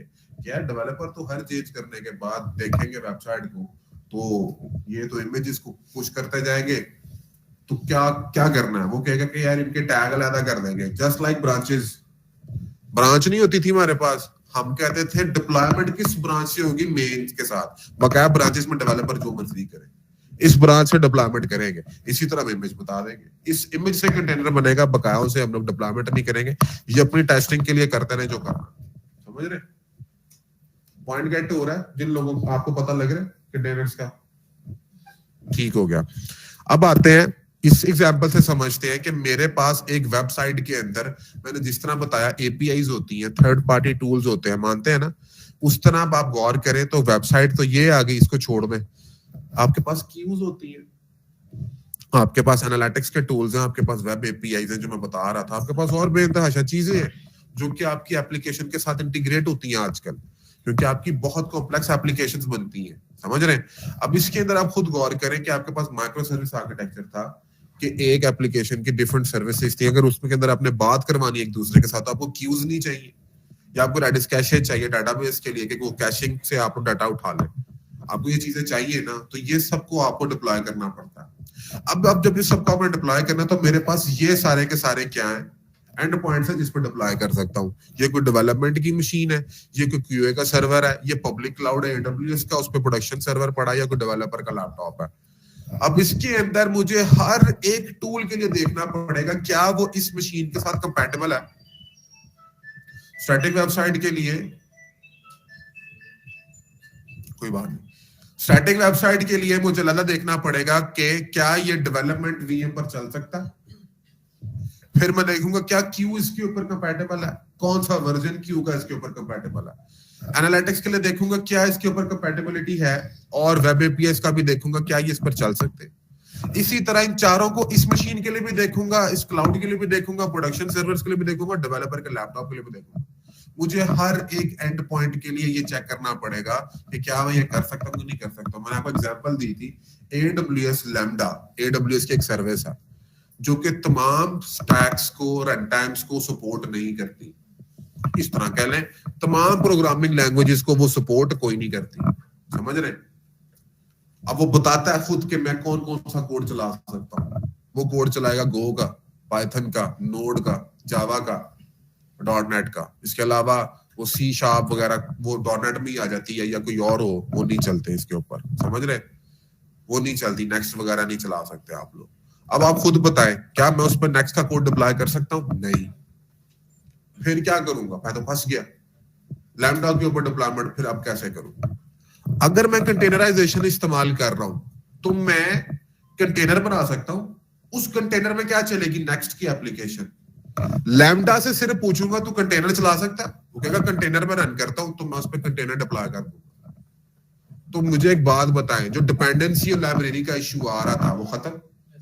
हालांकि मैं नेक्स्ट एप्लीकेशन लैम्डा पे डिप्लॉय नहीं कर सकता डायरेक्टली क्योंकि वो सपोर्ट ही नहीं करता, लेकिन कंटेनर को तो सपोर्ट करता है। मैं कंटेनर में क्या करता हूं, अपनी एप्लीकेशन चला देता हूं। अब सिर्फ ये देखता हूं, लैम्डा से मैं ये पूछता हूं तो छोड़ दे मेरे कंटेनर में क्या है, तो बस ये बता कंटेनर चलाएगा, वो कहता चला दूंगा। मैं कहीं कंटेनर चला, बस फिर वो कंटेनर चलाता है और लैम्डा को वाकई नहीं पता वो क्या कर रहा है। अंदर नेक्स्ट की एप्लीकेशन चल रही है, वो कंटेनर में चल रही है, उससे उसको कोई इशू नहीं, वो कोई कंपैटिबिलिटी नहीं। मैंने सारी लाइब्रेरीज वगैरह के साथ कंटेनर अप कर दिया, लैम्डा बस उसको यूज करेगा, उसको चलाएगा, उसको बस ये पता कि मैं कंटेनर चला रहा हूँ, अंदर क्या चल रहा है कोई इशू नहीं। तो यही तो चीज देखें आप कि अगर मैं कंटेनर ना इस्तेमाल करूं तो मुझे हर चीज का हर एक चीज के साथ देखना पड़ेगा कि क्या मैं इसके ऊपर डिप्लॉयमेंट कर भी सकता हूं कि नहीं, डिपेंडेंसी है, समझ रहे हैं। लेकिन जब मैं कंटेनराइजेशन में जाऊंगा तो मुझे सिर्फ ये देखना पड़ेगा कि क्या ये कंटेनर चलाता है कि नहीं चलाता। पहले सिनेरियो में हर चीज को देखूंगा, दूसरे सिनेरियो में कंटेनराइजेशन में क्या देखूंगा, सिर्फ ये देखूंगा क्या ये जो मेरा एंड पॉइंट है जिसपे मैं डिप्लॉयमेंट करने जा रहा हूं, ये कंटेनर चलाता है कि नहीं चलाता, बस। और कंटेनर को चला दूंगा, उसमें जो मर्जी हो, इवन उसमें डेटाबेस हो, चाहे डेटाबेस क्यों ना हो। मुझे एक बात बता, लैम्डा पे डेटाबेस चलती है, वो डेटाबेस के लिए है ही नहीं। लैम्डा तो डेटाबेस के लिए है ही नहीं, उसके लिए तो ज्यादा सर्विसेज आरडीएस है या डॉक्यूमेंट डीबी, डायनामो डीबी वगैरह चीजें आपको मिलेंगी, वो होगा। लेकिन मैं कंटेनर में डेटाबेस चला दूं, उसको लैम्डा पे डिप्लॉय कर दूं, तो वो डेटाबेस भी चला देगा। बात समझ रहे? कंटेनर का ये फायदे हैं, ठीक है। इसके ये आप देख सकते हैं, फ्लेक्सिबिलिटी, लाइट वेट होता है, पोर्टेबल है, लूजली कपल्ड है और स्केलेबल है, सिक्योर है। अब आप ये जो बच्चे रह गए थे मैं रिवीजन करवा रहा हूँ, वो खुद पढ़ें। डेवलपर्स के बेनिफिट में पहला बेनिफिट ही ये था कि आपको कोड एक जगह करते हैं, इमेज बनाते हैं और उसको फिर हर जगह डिप्लॉय कर देते हैं। आपको हर जगह अलग-अलग जाके उसको कॉन्फ़िगर नहीं करना पड़ता, समझ रहे हैं? ये सबसे बड़ी बात है। और आईटी वालों के लिए भी सबसे बड़ा बेनिफिट यही, और वो उनका जो लाइफ साइकिल होता है कि डिप्लॉय करके टेस्ट कर दें, वो काफी स्मूथ हो जाता है, रिपीटेबल बन जाता है। ठीक है, हम CI/CD को बड़ी अच्छी तरह से इंप्लीमेंट कर सकते हैं। कंटेनराइजेशन का आर्किटेक्चर, सबसे पहले फिजिकल और वर्चुअल मशीन्स के आर्किटेक्चर देख लें। या आपके पास फिजिकल मशीन का आर्किटेक्चर था कि एक मशीन के आपको ये, अब मैं यहाँ पे कंसीडर कर रहा हूँ कि एक ही मशीन पे तीनों सर्वर बना रहा हूँ, तो एक ही मशीन पे ये तीनों सर्वर बनाने पड़ेंगे, लाइब्रेरीज होंगी, डिपेंडेंस होगी, इन तीनों की ऑपरेटिंग सिस्टम होगा, हार्डवेयर होगा। इसी को चीज को हम लोगों ने थोड़ा सा बेहतर किया था वर्चुअलाइजेशन के कॉन्सेप्ट से, कि हम लोग यूं नहीं करते थे कि मशीनें फिजिकल अलग-अलग करें हर एनवायरनमेंट के लिए। हमने क्या किया, हम लोगों ने डिफरेंट वर्चुअल मशीन्स बना ली एक ही मशीन के ऊपर, समझ रहे हैं कि डिफरेंट वर्चुअल मशीन्स बना ली थी। इसके अंदर फिर अब डॉकर आया, डॉकर के ऊपर हमने कल क्या किया था, डॉकर बनाया ऑपरेटिंग सिस्टम के ऊपर और उसके ऊपर डिफरेंट कंटेनर्स चला लिए, समझ रहे? हमने कल के डिफरेंट कंटेनर्स चला रहे थे इसके ऊपर, तो ये डॉकर का था, इसको आप वर्चुअल मशीन्स में भी कर सकते हैं। ठीक है, सही हो गया। अच्छा, अब इसकी टर्म्स थोड़ी बता देता हूँ, एक दफा रिवाइज कर देता हूँ, उसके बाद फिर आप लोगों को आगे लेकर चलते हैं आज एडवांस डॉकर के ऊपर। डॉकर डेमन क्या होता है समझ लें, ये बैकएंड में एक सॉफ्टवेयर चल रहा है जो कि क्या करेगा, डॉकर की तमाम चीजों को मैनेज करेगा। अब आपके पास कंटेनराइजेशन एक्चुअल चीज है, समझ रहे? डॉकर एक्चुअल चीज नहीं है, कंटेनराइजेशन एक एक्चुअल चीज है जो कि एक टेक्नोलॉजी है। जिस तरह वर्चुअलाइजेशन एक टेक्नोलॉजी थी, VMware, वर्चुअल बॉक्स, ये उसके प्रोवाइडर्स हैं, ये उसके प्रोवाइडर्स हैं। जिस तरह ये जो आपके पास ऑटोमोबाइल्स है, ये एक टेक्नोलॉजी है, टोयोटा, होंडा, BMW, ये उसके प्रोवाइडर्स हैं, समझ रहे हैं? आपके पास इसी तरह कंटेनराइजेशन चीज थी, टेक्नोलॉजी थी, टूल था, इसका प्रोवाइडर डॉकर है। डॉकर के अलावा भी आपके पास कंटेनराइजेशन लोग प्रोवाइड करते हैं, डिफरेंट कंपनीज प्रोवाइड करती हैं, लेकिन आप किसी का नाम ही नहीं सुनेंगे। क्यों? क्योंकि डॉकर बहुत फेमस है, समझ ले 98% या 99% मार्केट को कैप्चर करके बैठा हुआ है। ठीक है, तो इस वजह से लोग डॉकर ही कह देते हैं इंस्टेड ऑफ सेइंग कंटेनराइजेशन। तो मैं एक्चुअली आपको कंटेनराइजेशन पढ़ा रहा हूँ, उसके अंदर डॉकर के थ्रू ही करवाऊंगा क्योंकि मोस्ट फेमस वो है, तो मैं आपको क्यों कोई और टूल करवाऊं। लेकिन याद रखें, जो डेमन्स होते हैं ना, अब जिस तरह डॉकर जो डेमन इस्तेमाल करता है वो करता है डॉकर एड, ठीक है, लेकिन कुछ और भी आपके पास मार्केट में जो कंटेनराइजेशन प्रोवाइड करते हैं उनके कंटेनर रन टाइम और है। जैसे क्यूबरनेटिस के अंदर हम कंटेनर एड देखेंगे, समझ रहे? इसी तरह ओपन शिफ्ट में क्रायो देखेंगे, आप वो क्रायो भी होता है आपके पास, इस तरह और भी है, ठीक है। तो ये आपके पास क्या है, डेमन्स। इस तरह मैंने इसीलिए इसको यहां पर लिख दिया डॉकर डेमन डॉकर एड। ये क्या करता है, डॉकर एपीआई के साथ रिक्वेस्ट करता है, मैनेज करता है डॉकर ऑब्जेक्ट्स को। जितने भी आपके डॉकर के रिसोर्सेज होंगे, जो भी है, इमेजेस है, कंटेनर्स है, नेटवर्क्स है, वॉल्यूम है, कुछ भी है, ये सारा का सारा डॉकर डेमन मैनेज करेगा, यही कम्युनिकेशन करवाएगा। अब ये आर्किटेक्चर में दिखा दूंगा, बैकएंड पे यही चल रहा होता है। कल जिन लोगों का डॉकर पे इश्यू आता था, वो क्या कहते थे कि डॉकर डेमन इजंट रनिंग। कल अगर गौर से देखा आप लोगों ने, तो वो यही कहता था डॉकर डेमन इजंट रनिंग, ठीक है। आप फिर उसको स्टार्ट करते थे, फिर डॉकर डेमन चलता था, तो आपकी डॉकर की चीजें चलती थी। समझ रहे हैं बात को? ये डॉकर डेमन होता है आपके पास। अगली चीज डॉकर क्लाइंट, जो मैंने डॉकर डेस्कटॉप आपको इंस्टॉल करवाया, वो डॉकर क्लाइंट है। समझ रहे? ठीक है, तो कोई हाँ ना करे। बड़ा इंटेंस मॉल हो गया आज है। चले, खैर है, कोई बात नहीं। डॉकर क्लाइंट क्या आपके पास, जो सॉफ्टवेयर मैंने आपको डॉकर डेस्कटॉप इंस्टॉल करवाया था, वो डॉकर क्लाइंट है, ठीक है। इसके ऊपर ही आप सारे काम कर रहे होंगे। डॉकर क्लाइंट क्या करेगा, एपीआई से बात करेगा और वो डॉकर डेमन सारे बकाया काम करवा कर देगा, ठीक है। अगली चीज क्या, डॉकर इमेजेस। डॉकर इमेज वो चीज है जो कि हम लोग खुद सेट करेंगे, और ये टेम्पलेट होगा जिस टेम्पलेट से हम डिफरेंट कंटेनर्स बना सकेंगे। ये होती है आपके पास डॉकर इमेज। डॉकर इमेज को बनाने के मुख्तलिफ तरीके हैं हमारे पास। एक हमारे पास प्री डिफाइंड इमेजेस होती हैं, जिस तरह मैंने कल यूबंटू की या एनजिनिक्स की इमेज आप लोगों का था कि आप क्या कर सकते हैं, यूज कर सकते हैं। वो क्या था, आपके पास प्री डिफाइंड इमेजेस थी, आप यूज कर सकते हैं, लोगों ने बनाई हुई है, ठीक है। फिर आप खुद से अपनी इमेजेस बना सकते हैं, उसके तरीके हैं। पहला तरीका, मैंने कल एक डॉकर फाइल से आपको इमेज बनाई है, डॉकर बिल्ड की कमांड से, याद है?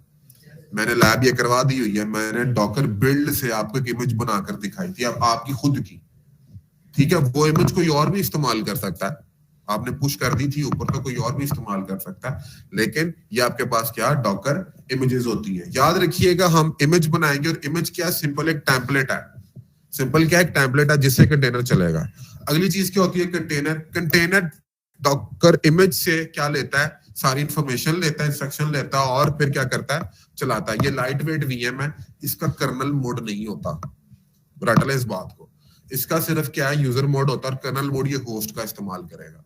कल जब मैं यूबंटू चलवा रहा था कंटेनर में, मैंने कंटेनर में कल यूबंटू चला दी थी, तो मेरी जरा एक बात को समझे। अगर आप लोगों ने वर्चुअलाइजेशन में वर्चुअल मशीन बनानी हो, वो बनानी मुश्किल है, कि कल जो मैंने कंटेनर में यूबंटू चलाई है वो बनानी मुश्किल है। हाँ, कंटेनर में यूबंटू चलानी मुश्किल है, आसान। मैं मुश्किल पूछ रहा हूँ यार, मुश्किल क्या है, वीएम बनाना मुश्किल है। एग्जैक्टली मुझे खुद बताएं, आपको सबसे पहले हाइपरवाइजर इंस्टॉल करना था, उसके ऊपर फिर आईओएस इमेज डाउनलोड करते, उसमें भी इमेज ही थी, बात समझ ले, कॉन्सेप्ट क्लियर कर ले इधर ही। वहां पर भी इमेज ही थी यूबंटू की, समझ रहे हैं। और उसमें आईओएस इमेज आप डाउनलोड करते थे, फिर उस वर्चुअल बॉक्स पे या वीएमवेयर पे, हम लोगों ने स्टार्ट में ये लैब की थी, असद भाई ने करवाई थी, आप लोगों को वर्चुअल मशीन बनाकर दिखाई थी। उसके अंदर आप फिर डालते हैं, चीजें सेट करते हैं, रैम ये वो सारा कुछ, और फिर जाके उसकी इंस्टॉलेशन होती है, और फिर एक आधा घंटा आपको आराम से लग जाएगा एक वर्चुअल मशीन बनाने पे, एक वर्चुअल मशीन बनाने पे आपके सामने। मैंने कल कंटेनर में आपको यूबंटू ही चलाकर दिखाई है। मैंने आपको क्या कहा, कंटेनर भी एक किस्म की वर्चुअल मशीन ही है, लेकिन इसका ना तो जीयूआई है, इसका जीयूआई नहीं होता, और दूसरी चीज इसका कर्नल नहीं है। आपने कितनी आराम से पुल की यूबंटू की इमेज उसको कंटेनर में चला लिया, और लेकिन इसका बैश शेल है, शेल के अंदर जाके कल आप लोगों ने कमांड चलाई है, यूबंटू ही थी सारी की सारी, समझ रहे हैं। तो इसमें बस कर्नल नहीं था, मैंने कल इसलिए आपको यूबंटू दिखाया। मैं आज दोबारा लैब में है, ये यूबंटू इंक्लूडेड है, आपको दोबारा चलाकर दिखाता हूँ अपने पास। तो यूबंटू चलाना कितना आसान था कंटेनर में बनिस्बत एक वर्चुअल मशीन के। इसी तरह कंटेनर के अंदर वेब एप्लीकेशन को होस्ट करना,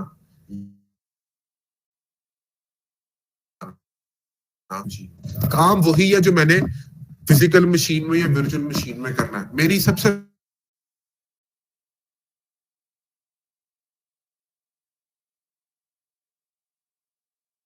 गया है कंटेनर में, डेटाबेस सर्वर बनाओ कंटेनर में, तो याद रखिएगा उसको पहले आपने बनाना है मैन्युअली अपने पास किसी जगह, पहले उसको मैन्युअली कॉन्फ़िगर करके देखें किसी EC2 इंस्टेंस पे, वर्चुअल मशीन पे या अपनी फिजिकल मशीन पे मैन्युअली करें पहले। क्यों मैन्युअली करें? क्योंकि आपको सारे स्टेप्स पता चल जाएंगे, आपको पता चल जाएगा कि मैन्युअली चलता कैसे है।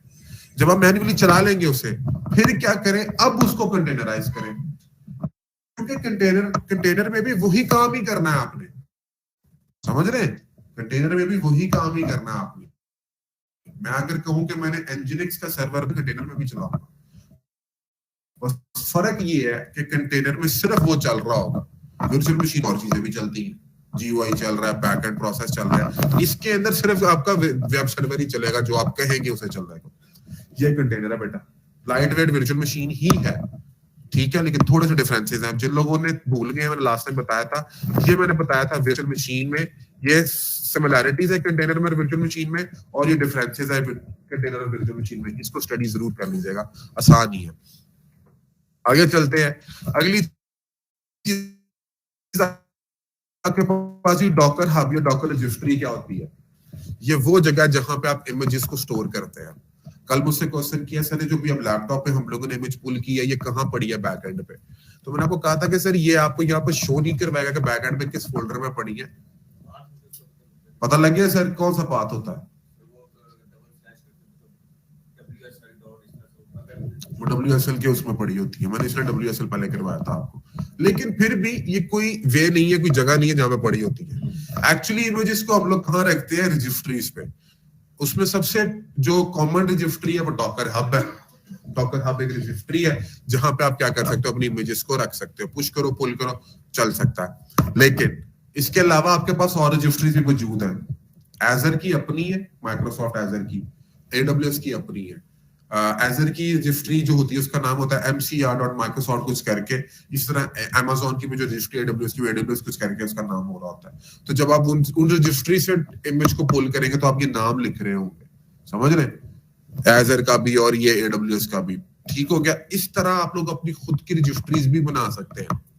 खुद की रजिस्ट्रीज में एजर AWS कहता है कि ये लो मैं आपको देता हूँ, बना लो। आप एजर पे खुद की रजिस्ट्री बना सकते हैं, आप AWS पे भी खुद की रजिस्ट्री बना सकते हैं। आप उसमें इमेजेस पुल करें और पुश करें, कोई मसला नहीं। जिस तरह आपने अकाउंट नहीं बनाया डॉकर हब पे, इसी तरह आप एजर पे और AWS पे अपनी खुद की रजिस्ट्रीज बना सकते हैं। लेकिन अगर इनको नहीं इस्तेमाल करना क्लाउड्स को, तो आप किसी वर्चुअल मशीन पे भी अपनी रजिस्ट्री बना सकते हैं। इवन आप किसी कंटेनर पे भी अपनी रजिस्ट्री बना सकते हैं। मैं कंटेनर के अंदर क्या कर सकता हूँ, इमेजेस को स्टोर कर सकता हूँ, ठीक है। ये चीज भी पॉसिबल है, मैं ये करके दिखाऊंगा आपको। वर्चुअल मशीन पे तो आसानी से आपको लैब मिल जाएगी, कंटेनर पे आपको मैं करके दिखाऊंगा कंटेनर पे रजिस्ट्री कैसे बनाते हैं, बड़ा आसान है। और लास्ट चीज होती है जी होस्ट। होस्ट उस मशीन को कहते हैं जिसके ऊपर आप एक कंटेनर चल रहे हो। अब मुझे एक बात बताएं, मेरे केस में मेरा ही लैपटॉप, मेरा डॉकर क्लाइंट भी था, डॉकर होस्ट भी है, समझ रहे कि मैं यहाँ पर ही इमेजेस को बिल्ड कर रहा हूँ और यहाँ पर ही क्या कर रहा हूँ, पोस्ट कर रहा हूँ, चला रहा हूँ कंटेनर, इधर ही चला रहा हूँ। लेकिन कल जो मैं आप लोगों को कह रहा था कि अपनी इमेज बनाए, बिल्ड करें और इसको किधर पुश कर दें, डॉकर हब पे। किधर? डॉकर हब पे पुश कर दे और अपने दोस्त को कहें, साथ वाले को, कि वहां से पुल करके कंटेनर चलाए। तो इस केस में डॉकर क्लाइंट तो मेरा था, लेकिन डॉकर होस्ट मेरे दोस्त की मशीन है, समझ रहे? कंटेनर उधर चला मेरी इमेज से, तो क्लाइंट मेरा, समझ रहे, मैंने उससे बनाई इमेज, चल उधर आ। तो ये आपके पास होस्ट है। तो हमारे पास डिफरेंट होस्ट हो सकते हैं।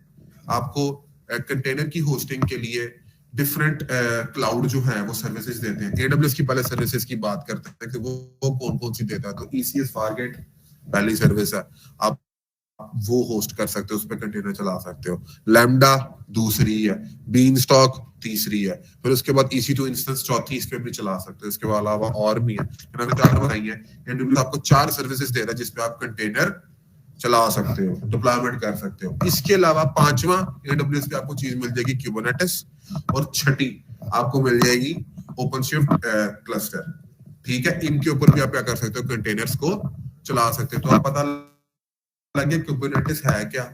क्यूबरनेटिस एक्चुअली वो एंड पॉइंट है, वो होस्ट है जिसके ऊपर हम लोग डॉकर की या कंटेनर्स को रन करते हैं। इसलिए क्यूबरनेटिस आप लोग पढ़ेंगे। अब आज से कंटेनराइजेशन स्टार्ट हो गई है, अब क्यूबरनेटिस वगैरह सबके अंदर ये कंटेनराइजेशन ही चलेगी।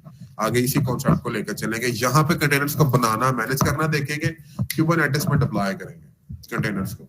समझ रहे हैं? यहाँ पर भी लास्ट लेक्चर में डिप्लॉयमेंट पे आ जाऊंगा कंटेनर्स की, क्योंकि एक्चुअली बात याद रखें कि डॉकर इमेज बनाना पुश करना ये डेवऑप्स का काम नहीं है।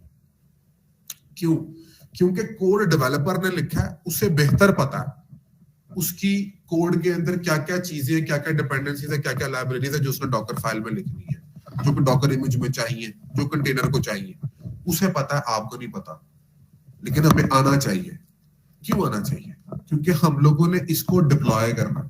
ये बात समझ ले बेटा, हम लोगों ने क्या करना है, इसको डिप्लॉय करना है। ठीक है, हमने डिप्लॉय करना है और हमने डिप्लॉय इसको बताना है कि किस जगह पे करें। मैंने आपको AWS की 6 सर्विसेज दिखाई और इसको डिप्लॉय करना ऑटोमेटिकली पाइपलाइन के थ्रू, ये हमारा काम है। ठीक है, इसलिए हमें कंटेनराइजेशन पढ़नी है इसको डिप्लॉय करने के लिए, क्योंकि हमने डिप्लॉयमेंट करनी है इसकी, कंटेनराइजेशन के सॉल्यूशन को होस्ट करना है, मैनेज करना है, इसके ऊपर वेबसाइट चलानी है। बात समझ रहे हैं? इसलिए हमें कंटेनराइजेशन आनी चाहिए, फिर ही हम इसको डिप्लॉय कर सकते हैं, क्योंकि कोई इश्यूज होंगे तो हम खुद रिजॉल्व कर लेंगे। अगली चीज एजर की बात करते हैं, तो एजर पे ऐप सर्विसेज पहली सर्विस है जिसपे कंटेनर चलते हैं। दूसरी फंक्शन ऐप पे भी चल सकते हैं। तीसरी आपके पास ये जो है कंटेनर इंस्टेंसेस, उस पर भी चल सकते हैं। फिर आपके पास इसके अंदर मौजूद है कुबरनेटिस भी और ओपनशिफ्ट भी। तो ये 5 सर्विसेज तो मैंने आपको एजर पे भी बता दी जिसके ऊपर आप कंटेनर्स रन कर सकते हैं। और छठी वर्चुअल मशीन्स, तो 6 ही सर्विसेज उधर थी और 6 ही सर्विसेज इधर है जिसके ऊपर आप क्या कर सकते हो, अपने कंटेनर्स को रन कर सकते हो। इससे ज्यादा है, मैं आपको 6 तो बता रहा हूँ। समझ रहे हैं बात को? तो ये आपके पास होगा होस्टिंग, आप यहाँ पर क्या करेंगे, होस्ट करेंगे कंटेनर्स को। यहाँ तक सब साथ है? तो सर ये आर्किटेक्चर था। हाँ, और कैसेशन सर्विस है ना, उसके ऊपर हम कंटेनर्स को डिप्लॉय करते हैं। ठीक है, यहाँ तक साथ है? ये देख ले एक दफा कि कंटेनराइजेशन कैसे वर्क करती है, डॉकर कैसे काम करता है। देखें, जो कल आप कमांड्स दे रहे थे, बिल्ड की, पुल की, रन की, वो सारी की सारी डेमन को जाती थी। ये क्लाइंट है और ये होस्ट है। समझ रहे? आपके केस में क्लाइंट और होस्ट एक ही मशीन थी। समझ रहे हैं बात को? वो डेमन को जाती थी। डेमन क्या करता था, रजिस्ट्री से जाके इमेज को उठा कर लाता था, इमेज लाता था और फिर उस इमेज से क्या करता था, कंटेनर को रन करता था। ये हाँ एग्जैक्टली, जिसपे कंटेनर चल रहे होते हैं।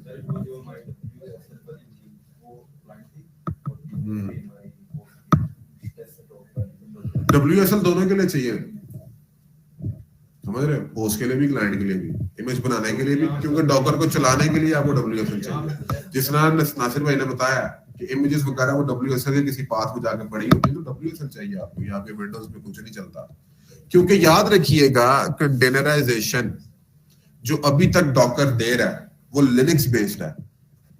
मैंने इसीलिए शुरू में लिनक्स पढ़ाई थी।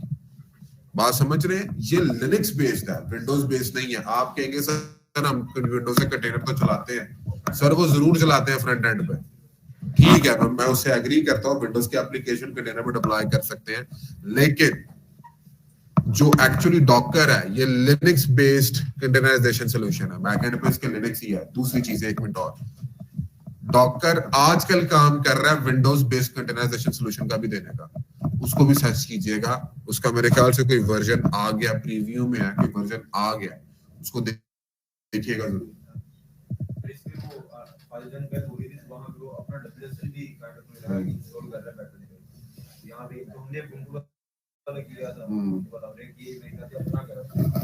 कर रहा होगा यार, करता होगा डॉकर।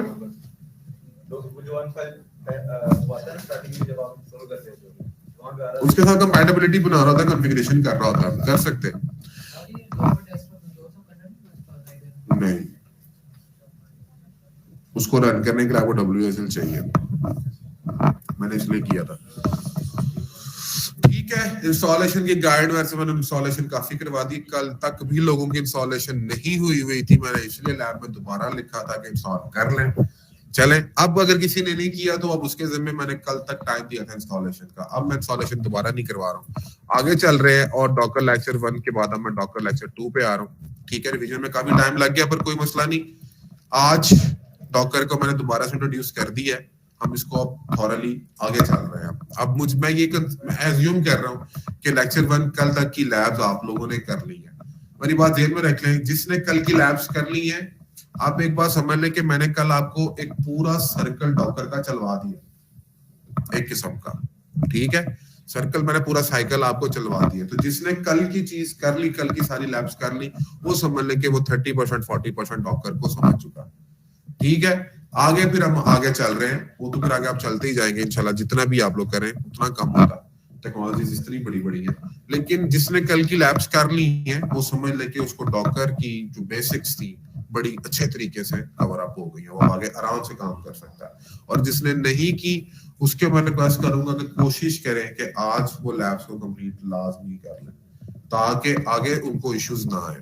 चले स्टार्ट करते हैं। अब सबसे पहले मैंने आपसे अर्ज ये किया था, बात सुन लें, मैंने आपसे अर्ज ये किया था कि आपके पास 3 तरीके हैं डॉकर इमेजेस को क्रिएट करने के। पहला ये है कि सिंपल आप इमेज को यूज कर लें किसी और की, तो प्री डिफाइंड इमेजेस हैं उनको इस्तेमाल कर लें, डॉकर हब से उनको रन कर लें, ये मैं करवा चुका हूं। दूसरी चीज क्या थी, डॉकर फाइल से कर लें।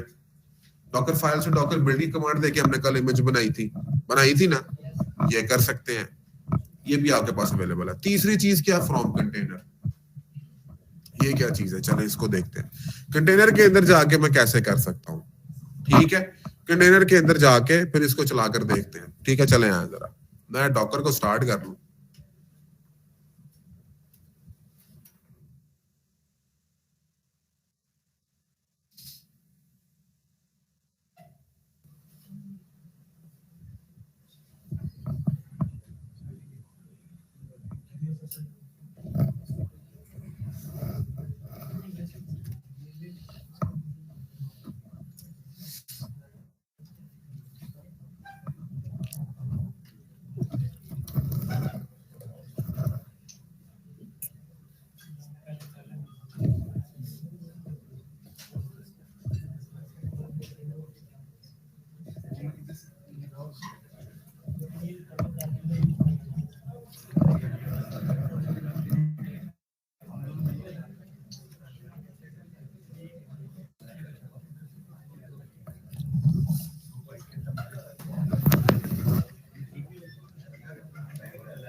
अच्छा, मैं डॉकर स्टार्ट हो गया, मैं कुछ कंटेनर्स को रिमूव कर रहा हूं। ठीक है, अच्छा मैंने पहले से बात सुन लें, देख लें, मैंने पहले से यूबंटू की इमेज जो है उसको क्या किया हुआ है, यहाँ पे अपने पास डाउनलोड किया हुआ है, पुल किया हुआ मैंने यूबंटू की इमेज को। ठीक है, तो दोबारा नहीं करेगा, मैं क्या करूंगा, मैं इसको सिंपल रन करूंगा। ये लैब आपके पास अवेलेबल है, कमांड्स को रन कर सकते हैं सिंपल। ठीक है, आज मैं थोड़ा कमांड के बारे में बताता हूँ कि क्या करते हैं, क्या कौन सी कमांड क्या कर रही है। चलें, अच्छा सबसे पहले अगर आपके पास इमेज अवेलेबल है या नहीं अवेलेबल, अगर आपने सिर्फ इमेज पुल करनी है तो डॉकर पुल की कमांड से आप इमेज पुल कर सकते हैं। ठीक है, लेकिन अगर आप डॉकर रन चलाते हैं तो डॉकर रन इमेज ढूंढता है, अगर उसको लोकली नहीं मिलती तो वो क्या करता है, वो पहले पुल करता है और फिर उसको चला देता है। मेरे पास यहाँ पे यूबंटू की इमेज पहले पड़ी है, इमेजेस देखने के लिए मैं डॉकर इमेजेस की कमांड को क्या करता हूँ, रन कर सकता हूँ। मैं इसको बड़ा कर लेता हूँ, नजर आ रहा है सबको, विजिबल एंड पे, अब ठीक है। तो जरा गौर करें तो ये यूबंटू की इमेज पड़ी है। ठीक है, वगैरह भी सारी इमेजेस ही हैं। अच्छा, अब अगली बात करते हैं, इसको मैं क्लियर करता हूं और मैं कहता हूं जी डॉकर रन कमांड होती है कंटेनर को रन करने की एक्चुअली। उसके बाद आप लिखते हैं -it। -it क्यों लिख रहा हूं, क्योंकि मैं ये जो कंटेनर बनाने जा रहा हूं मैं इसको जी जी जी जी जी बता किसी स्टूडेंट की अटेंडेंस क्या की होगी,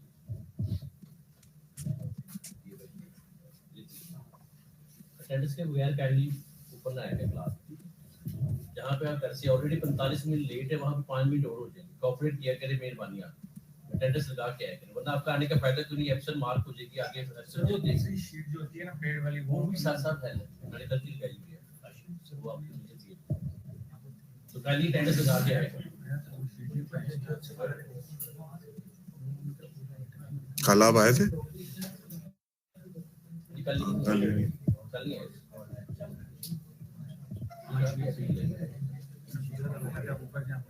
अच्छा थी अभी ऊपर, कल भी वो ले आए थे ऊपर ही। ये पेड़ है। हाँ, आखिरी पेज पे लगा, इनका आखिरी पेज मैंने करते सारे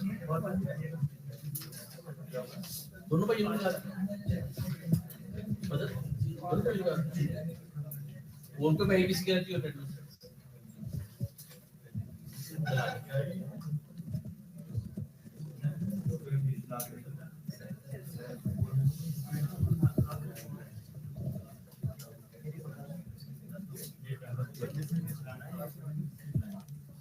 यार किसी की टेंडेंस रहती हो, पेड है या नॉन पेड है, किसी की टेंडेंस रहती हो, कोई मसला नहीं यार, थैंक यू। चले सर वापस आ जाए। डॉकर रन की कमांड क्या करती है, डॉकर इमेज से डॉकर कंटेनर बनाएगी या पुल कर कर लेकर आएगी, ये दोनों काम करते हैं, लेकिन इसका मेन काम क्या है, कंटेनर को चलाना। अगली चीज जो मैं -it दे रहा हूं, इसका मतलब क्या है, इसका मतलब ये है कि मैं इस कंटेनर के अंदर इसके शेल को एग्जीक्यूट करना चाह रहा हूं। आईटी का मतलब होता है इंटरेक्टिव मोड, ठीक है। अच्छा इसमें भी दो तरीके हैं। पहली चीज क्या है कि आप कंटेनर को वैसे ही बनाएं डी अटैच मोड में। डी अटैच मोड वो जो -d के साथ मैं बना रहा था, उसका मतलब क्या है कि आप कंटेनर को सिर्फ बनाकर स्टार्ट कर देंगे, उसके शेल के अंदर नहीं चले जाएंगे, ठीक है, उसके शेल के अंदर नहीं चले जाएंगे। अब उसके शेल को अगर आपने एक्सेस करना है, कंटेनर के अंदर जाना है, तो डॉकर एग्जिट की कमांड होती है, जिसके थ्रू आप क्या कर सकते हैं, उस कंटेनर के अंदर जा सकते हैं। तो या तो डी अटैच मोड में बनाएं कंटेनर को, या फिर आप इस तरह बना सकते हैं। याद रखिएगा अगर आप इस तरह बनाएंगे कंटेनर, तो कंटेनर को आप जैसे ही बंद करेंगे, यानी कि शेल को बंद करेंगे, कंटेनर भी बंद हो जाएगा।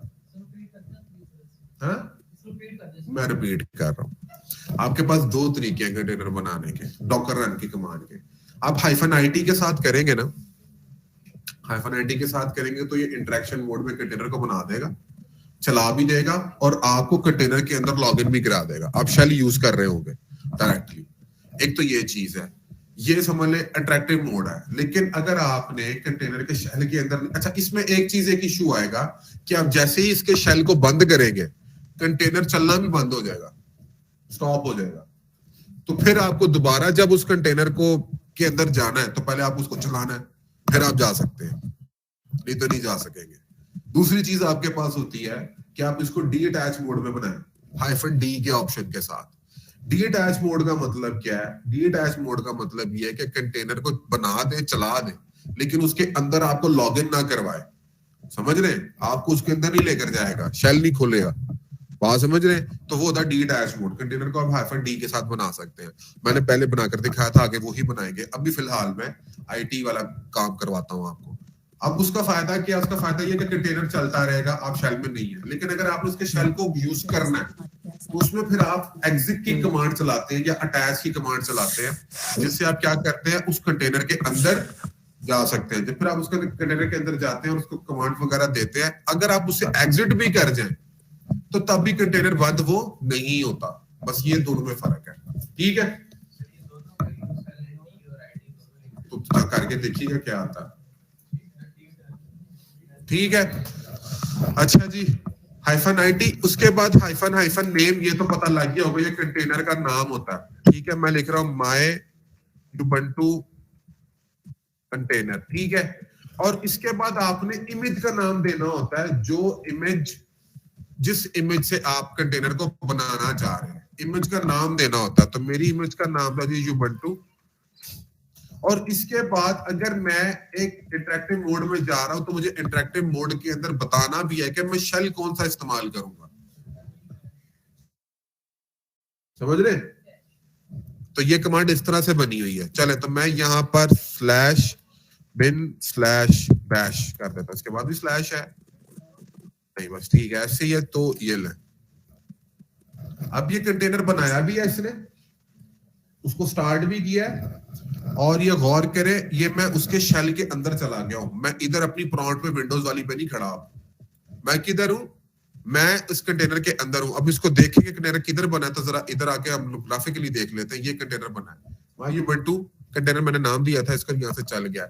आप यहां से भी इसका शेल खोल सकते हैं, समझ रहे हैं? इसको बंद भी कर सकते हैं, रीस्टार्ट भी कर सकते हैं, डिलीट भी कर सकते हैं, सारे ऑप्शन अवेलेबल हैं। और चले मैं शेल के अंदर आ गया, मैं जरा एलएस करता हूँ। यहाँ पे ये पूरी Ubuntu चल रही है। कल आपको मैंने यही कहा था कि ये करें, ठीक है? अभी Ubuntu चल रही है, अब इसके जो हमारे पास टेम्परेरी फोल्डर है उसमें चलते हैं, ठीक है? ये ले, टैब के अंदर कुछ पड़ा? कुछ नहीं पड़ा। मैं यहाँ पे फाइल बना रहा हूँ। मैंने आपको कहा था 3 तरीके। पहला तरीका था कि बाय डिफॉल्ट इमेज यूज कर ले, मैंने भी बाय डिफॉल्ट Ubuntu की इमेज यूज की है ना? दूसरा तरीका था डॉकर फाइल। मैंने डॉकर फाइल वाला तरीका कल करवाया था, लेकिन अभी डॉकर फाइल स्टार्ट कर देंगे आगे, क्योंकि एक्चुअली वही वे है। ये तीसरा तरीका जी कंटेनर में, कंटेनर से इमेज बनाना। मैं इमेजेस बता रहा हूँ कि किस तरह आप यूज कर सकते हैं। पहला था प्री डिफाइंड इमेज यूज कर ले, दूसरा है डॉकर फाइल से बना ले, तीसरा है कंटेनर में जाके बना ले। कंटेनर से इमेज कैसे बनाएंगे वो समझ लें। अभी जो मैंने इमेज, जिस इमेज से मैंने कंटेनर बनाया वो Ubuntu की थी, और उसके अंदर टैब के अंदर कोई फोल्डर नहीं पड़ा हुआ था। मैं इधर क्या कर रहा हूं, इधर एक फाइल बना रहा हूं टच फाइल 1 के नाम से, ठीक है? ये फाइल बन गई, एलएस करें, ये फाइल बन चुकी है इस कंटेनर के अंदर। अब मैं इस कंटेनर से क्या करूंगा, एक इमेज बनाऊंगा। बात समझ रहे हैं? तो आपके पास कंटेनर से, अच्छा उसके अंदर सबसे पहले ये देख लें आप लोग, वो तो मैं बना लूंगा इमेज। पहले ये देखें डॉकर डिफ की कमांड क्या करती है। डॉकर डिफ की कमांड ये है आपके पास, ये आपको चीजें दिखाएगी कि आपने बेस इमेज से जो काम किया है अब तक, उसके अंदर क्या चेंजेस, क्या आपने अपेंड किया है, और क्या आपने, यानी कि अपेंड मतलब ऐड किया या जो भी, और क्या आपने डिलीट किया। तो आज जरा डॉकर डिफ की कमांड चलाकर देखते हैं।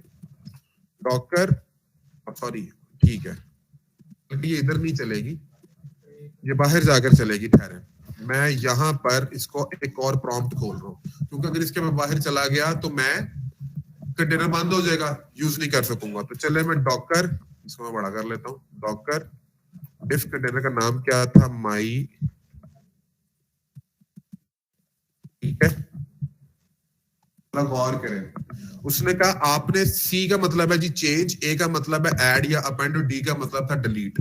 वो कह रहा है कि आपने टेम्प फोल्डर में चेंज किया, ठीक है? फिर बता रहा है कि आपने अपेंड किया टेम्प के अंदर क्या, एक फाइल 1। समझ रहे हैं? ये डिफी कमांड है। अब अगर आप एक नया कंटेनर बनाना चाहते हैं और एक नई इमेज बनाना चाहते हैं, और उस इमेज से फिर बाद में कंटेनर बनाएंगे, तो आपके पास कमांड होती है जी डॉकर कमिट की। सिंपल, आप डॉकर कमिट की कमांड देंगे, अपने कंटेनर का नाम देंगे और इमेज का नाम देंगे। डॉकर क्या करेगा, आपके इस कंटेनर से एक नई इमेज बना देगा। मैंने आपको यही कहा था ना, इमेज बनाने के तरीके होते हैं। तो सर आपके पास डॉकर कमिट क्या करेगा, आपके कंटेनर से एक इमेज बना देगा। अब इस इमेज में ये फाइल मौजूद होगी जो मैंने बनाई है, जो चेंजेस मैंने किए हैं वो पड़े होंगे। तो आप मैन्युअली चेंजेस करके भी इमेज बना सकते हैं। बात समझ रहे हैं? ये काम भी कर सकते हैं। ये नाम आप जो मर्जी रखें, नाम खुद रखेंगे। नाम अभी भी रखता हूँ नासिर भाई, अभी रखता हूँ। आए जरा देखते हैं। तो ये कंटेनर यहाँ पे चलने न देते हैं, यहाँ पर चलते हैं सर, और यहाँ पर चल के मैं कहता हूँ जी docker commit. Sir git commit के साथ इन चीजों को मिक्स नहीं करना, समझ रहे हैं? गिट कमिट और चीज है, डॉकर कमिट और चीज है। गिट पुश पुल और था, डॉकर पुश पुल और है। समझ रहे? उसमें भी रिपोजिटरीज थी, इसमें भी थी। उसकी रिपोजिटरीज में कोड रखते थे, इसकी रिपोजिटरीज में इमेजेस रखते हैं। चीजें सिमिलर है, इस वजह से कंफ्यूजन ना करिएगा क्रिएट। चले डॉकर कमिट, इसके बाद मैंने कंटेनर का नाम देना था, ठीक है? कंटेनर का नाम है सिंपल, और मेरे पास क्या, उसकी इमेज का नाम है। चले आए, कंटेनर का नाम ये है, मैं यहां से उठा रहा हूं, ठीक है? और यहां पर मैं इमेज का नाम दे देता हूं जी फॉरवर्ड, भी लिख दे इमेज का नाम, सही है ना? चले ये ले, ये इसने इमेज बना दी। डॉकर इमेजेस करते हैं जरा, एक मिनट सर, ये आ गई, ठीक है? यहां तक साथ है, नई इमेज बन गई। अब इस इमेज से एक नया कंटेनर बना रहा हूं, सब साथ रहिएगा। क्या थी कमांड जी? डॉकर रन -it -, नेम था कंटेनर का, नाम आप कुछ और रखते हैं, मैं कहता हूं न्यू कंटेनर, ठीक है, नया कंटेनर बना रहा हूं। इसके बाद क्या था मेरे पास? इमेज का नाम वो था जी कॉर्वेट, और इसका क्या था? /bin/bash। ये मुझे इस कंटेनर में ले गया। ls करते हैं, टेम्प में जाते हैं, ls करते हैं, ऑलरेडी फाइल पड़ी है इसके अंदर। अब बात समझ रहे हैं कि मैंने जो नई इमेज बनाई इस कंटेनर से, उससे मैंने नया कंटेनर बनाया, तो जो चेंजेस किए थे वो सारे के सारे मुझे अगले में नजर आ रहे हैं। तो आपके पास एक ये वे है कि आप लोग क्या कर सकते हैं, कंटेनर के अंदर मैनुअल चेंजेस करके उससे क्या बना सकते हैं? इमेज बना सकते हैं।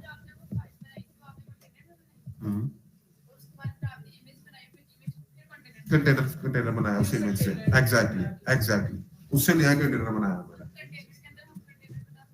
कंटेनर के अंदर कंटेनर नहीं बनाते, मैंने एक नया कंटेनर बनाया उस इमेज से, नया कंटेनर बनाया इमेज से, नया कंटेनर बनाया, बिल्कुल एग्जैक्टली ऐसे ही। जितने मर्जी बना ले इस इमेज से कंटेनर, अब आप नया ही बनेगा, बनाए जितने मर्जी बनाए, ठीक है। यहां तक सब साथ? जी बिलाल भाई, जी सर, जी बिलाल भाई जरूर दिखाएंगे आपको। थोड़ा मैं तेज चला गया मुझे लगता है। ये देखें, ये लग डॉक्टर डिफ लाले ये करता है कि जो मेरी बेस इमेज होती है ना, और जो मैंने कंटेनर में चेंजेस की हैं, उन दोनों में जो चेंजेस होता है ना, उनको दिखाता। मेरी बेस इमेज की थी जिसके अंदर टेम्प फाइल में कुछ नहीं पड़ा था, मैंने टेम्प फोल्डर में फाइल बनाई, उसके बाद डिफ चलाई, वो कहता है आपने टेम्प को चेंज किया। चेंज ए का मतलब है ऐड, और डी का मतलब होता है डिलीट करना, ठीक है। यहां तक साथ है?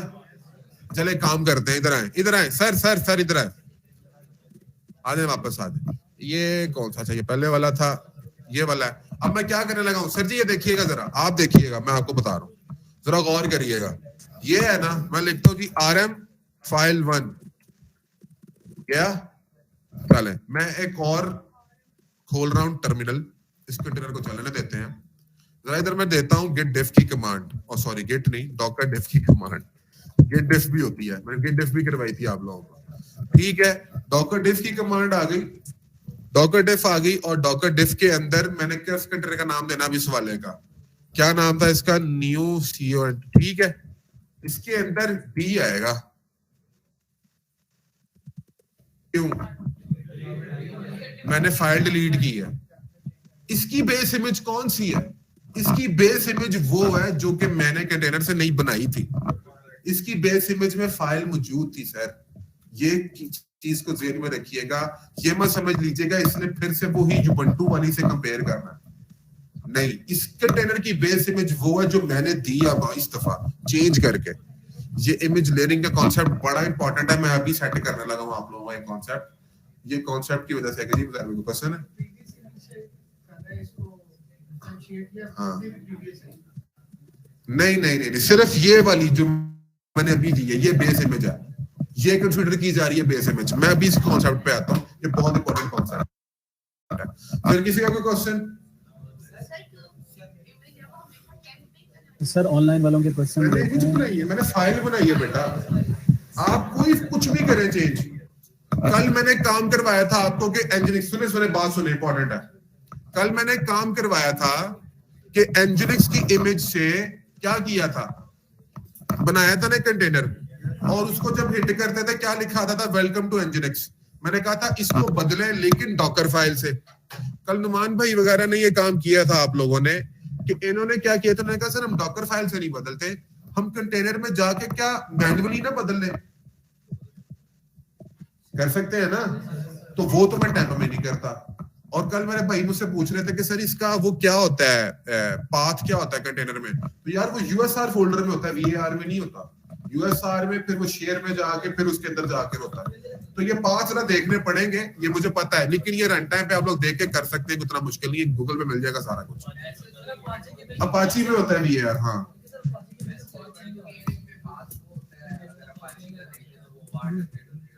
हाँ वो वाला होगा सारे एक मिनट।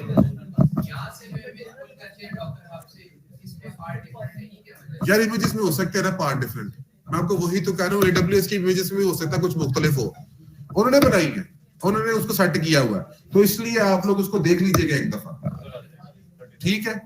अच्छा मैं अब आपको ये कह रहा हूँ कि चले कल मैंने अगर आपको कहा था ना डॉकर फाइल से बदले, आज आप कंटेनर में जाके उस HTML को वहां से रिमूव करके अपनी HTML डाल दें मैन्युअली, नया कंटेनर नहीं बनाना पड़ेगा, उसी कंटेनर को दोबारा चलाइएगा, आपकी HTML वाली फाइल आएगी। आप मैन्युअली भी कर सकते हैं, ये बताना चाह रहा हूं मैं आप लोगों को, समझ रहे? पॉइंट गेट हो गया? काइंडली ऑनलाइन चले सर, काइंडली ऑनलाइन वालों के आगे चलते हैं, तो मैं जरा बंद कर रहा हूँ।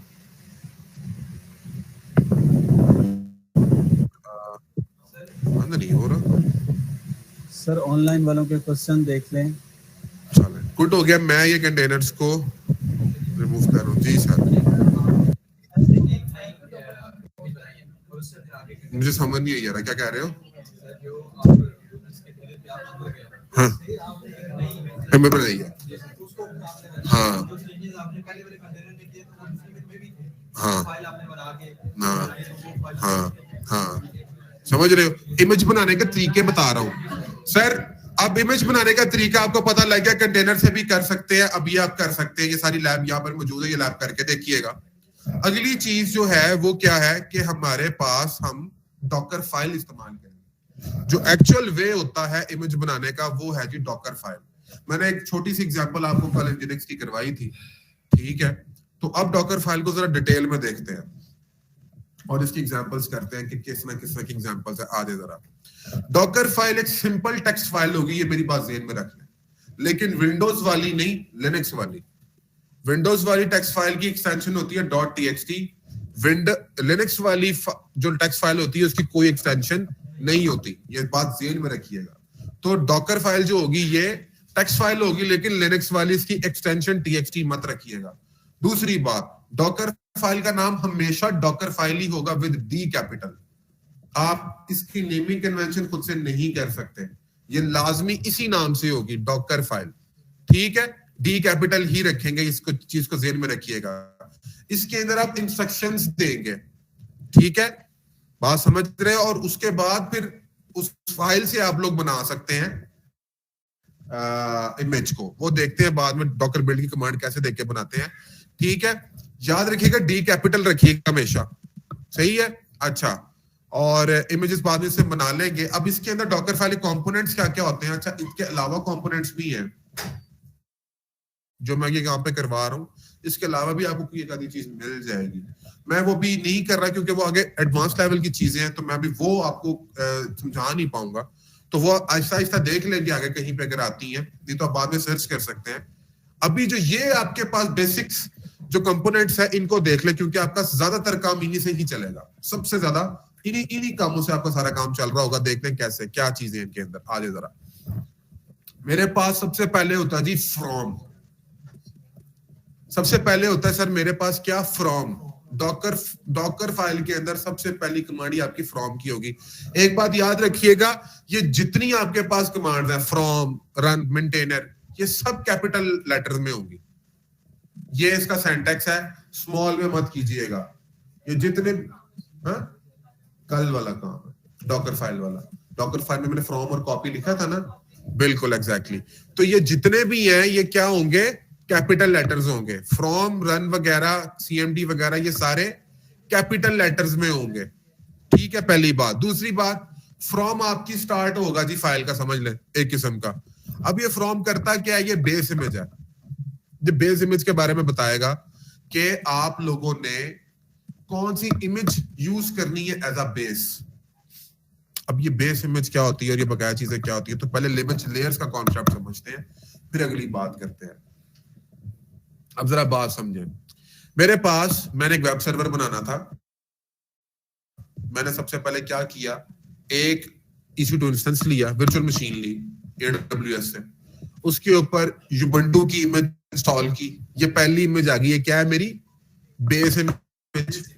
इसके ऊपर मैंने क्या इंस्टॉल किया, अपाची सर्वर क्या आई कि इसके ऊपर मैं कोड रख रहा हूं, और चौथी क्या उसके ऊपर कोड मैं चला रहा हूं। ये क्या है, ये मेरी लेयरिंग कॉन्सेप्ट।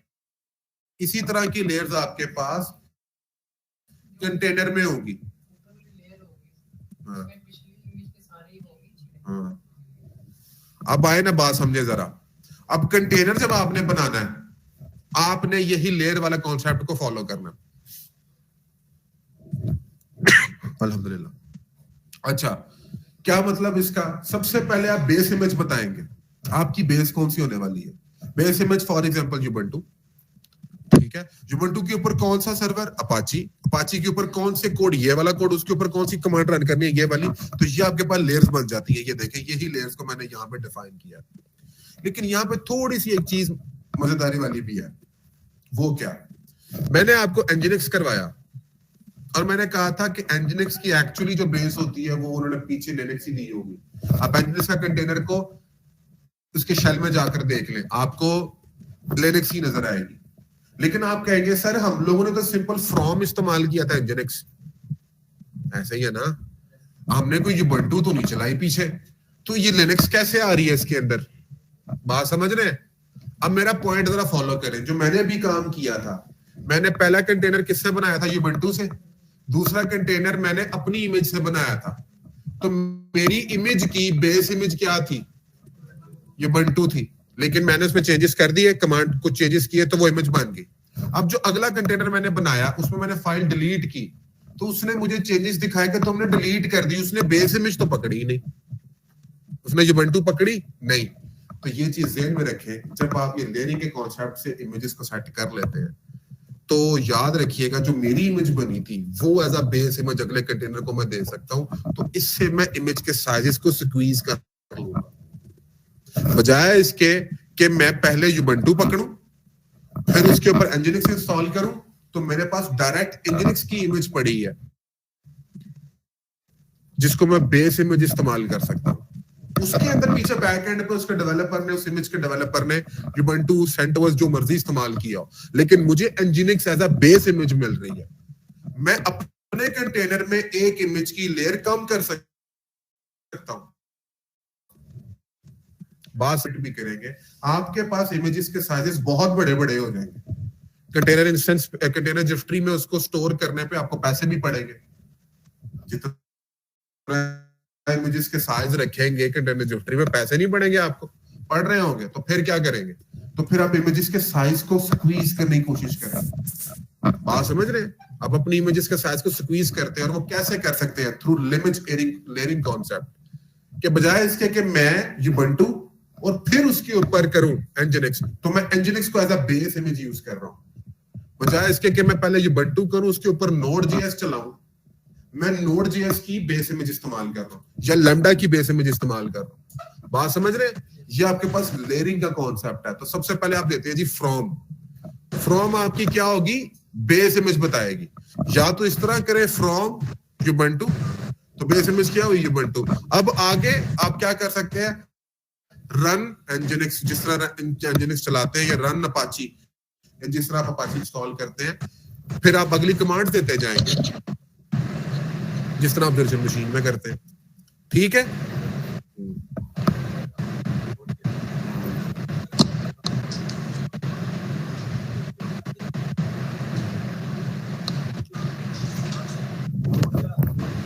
हाँ, नोड की बेस इमेज मौजूद है। हाँ हाँ हाँ, तो इसमें क्या होगा, आपकी ओवरऑल इमेज का साइज कम होगा। बजाय इसके कि मैं पहले युबंटू करूं फिर एनजिनिक्स डाल लूं फिर कोड उस पर कॉपी करूं, तो इससे बेहतर नहीं कि मैं एनजिनिक्स यूज कर लूं।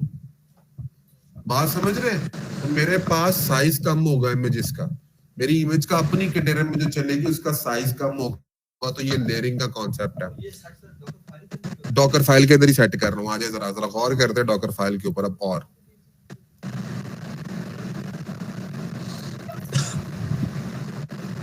जी सर, आए जरा देखते हैं। फ्रॉम बेस इमेज, फ्रॉम का मतलब है बेस इमेज बताएंगे आप, एनजिनिक्स बताएं, युबंटू बताएं, भी आपका दिल करता है वो बताए। चल क्यों हला वनी वनी बैठी नहीं ना हला माइक को ये मेहंदी तो एकड़ी थैली में एकड़ी एक मिनट अम्मा मेहंदी की जी एकड़ी थैली में हो गया। चल रहे अच्छा जी, अब ये मैंने बता दिया बेस इमेज क्या होती है। अब आगे चलते हैं, अगली चीज जो होती है जी रन। ये रन क्या करता है? रन आपने जो भी कमांड चलवानी है ना, जो भी कमांड चलवानी है, एग्जीक्यूट करवानी है, आप रन के साथ करवा सकते हैं। अब लाइक फॉर एग्जांपल मेरे पास सिनेरियो ये था कि मैंने अपाची सर्वर बनाना है कंटेनर के अंदर, ठीक है ना सर? तो मैं क्या करता हूं, मैं सबसे पहले फ्रॉम लिखता हूं ubuntu, मैंने बताया जी ubuntu की मेरी बेस इमेज, उसके बाद मैं लिखता हूं रन। सबसे पहले क्या apt get update, आप वर्चुअल मशीन पे भी यही करते हैं ना। अपाची को अगर मैं इंस्टॉल करने बैठ जाऊं वर्चुअल मशीन पे तो ऐसे ही करेंगे ना। मैंने इसीलिए कहा है कि जो चीज भी करनी हो पहले मैन्युअली करना, फिर जो मैन्युअली कमांड के थ्रू किया वो आप डॉकर फाइल में कमांड्स दे सकते हैं डायरेक्टली रन के साथ। मैंने रन किया अपाची apt get सॉरी किया मैंने अपडेट, फिर उसके बाद क्या करता हूं apt get install apache 2, ठीक है, यही कमांड चलाता हूं ना। इसी तरह की होती है http को भी वो जो होता है उसको भी करता हूं आप वगैरह, कुछ इस तरह की कमांड्स होती है, वो सारी रन के साथ आएंगी। याद रखिएगा जितनी रन वाली कमांड चलाएंगे आप जितनी दफा, उतनी लेयर बनेगी उस इमेज पे। हाँ जी, हाँ जी, याद रखिएगा जितनी कमांड आप चला रहे हैं आप ये रन के साथ ही चलाएंगे ना। आप उसको बताएंगे फ्रॉम ये बेस इमेज है, इसको पकड़, अब ये वाली कमांड चला, अब ये चला, अब ये चला, ये चला। हर दफा आप रन लिख रहे होंगे साथ साथ, ये कमांड चलाता जा। लेकिन याद रखिएगा जितनी दफा ये रन लिखेंगे और कमांड रन करेंगे वो एक नई इमेज बनेगी, लेयर, एक नई इमेज की लेयर बनेगी।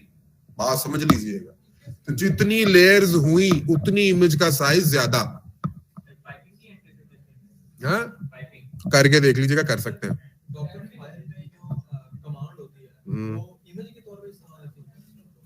हाँ, लेयर्स बनती है एग्जैक्टली। आप जब लिखते हो apt get अपडेट तो ये एक नई लेयर बन जाएगी उसके ऊपर इमेज की, समझ रहे? तो ये सारी लेयर्स मिला के एक इमेज बनती है आपकी, तो आपका साइज बढ़ता जाता है। तो इस चीज को ध्यान में रखिएगा, एमी फजूल में रन रन रन ना करते जाइएगा। हाँ, तो पाइपिंग के थ्रू करके देख लीजिएगा, ठीक है। अगली चीज आपके पास ये मेंटेनर, ये सिर्फ आपको इंफॉर्मेशन देने के लिए होता है कि ऑनर कौन है, ऑथर कौन है। यूजर बताते हैं, आप अपना मेल एड्रेस दे दें, कुछ भी दे दें, ये मेंटेनर के अंदर, ये डिस्क्रिप्शन है सिंपल। अगली चीज क्या है? कॉपी। हम लोगों ने बेटा बातें नहीं करो, बेटा बातें नहीं करो, आपको ना इधर बैठना चाहिए। हाँ बिल्कुल, आप उनका भी टाइम वेस्ट करवाते हैं, उनको उनकी शक्लें बता रही है, उनको डॉक्टर समझ कोई नहीं आया। मैं जेन्युइन बता रहा हूं, बातें ना किया करें, बड़ा इंपॉर्टेंट टॉपिक चल रहा है, यकीन करें, ठीक है। अच्छा चले वापस आ दे। कॉपी, कॉपी क्या करती है? कॉपी की कमांड मैंने कल इस्तेमाल करवाई थी आपको। इसका काम क्या एक्चुअली? इसका काम ये है, क्यों मुस्कुरा रहा है? समझ आ रही है हमजा? नहीं आ रही, इसको भी समझ नहीं आ रही, उसकी भी शक्ल बता रही है कि ऊपर से जा रहा सारा कुछ। चले लैब करेंगे, इंशाल्लाह कुछ समझ आएगी, कोई बात नहीं। अब मैं बाकियों का टाइम नहीं वेस्ट कर सकता यार। अच्छा, कॉपी क्या करेगी? कॉपी ये करेगी कि जो लोकल आपके पास मशीन पे फाइल्स पड़ी हैं या फोल्डर्स पड़े हैं, आप उनको कॉपी करके कंटेनर के अंदर फेंक सकते हैं। बात समझ रहे? कल आप लोगों ने जो index.html फाइल थी आप लोगों की, उसको आपने कॉपी किया, कॉपी की कमांड से आपने कॉपी करके किधर रखा था? कंटेनर के अंदर, समझ रहे? उस पाथ पे के रिप्लेस कर दिया था। तो कॉपी की कमांड क्या कर सकती है? जो आपके पास लोकल सिस्टम के ऊपर फाइल्स फोल्डर्स पड़े होते हैं, आप उसको कंटेनर के अंदर क्या करवा सकते हैं? कॉपी करवा सकते हैं थ्रू कॉपी कमांड, ठीक है।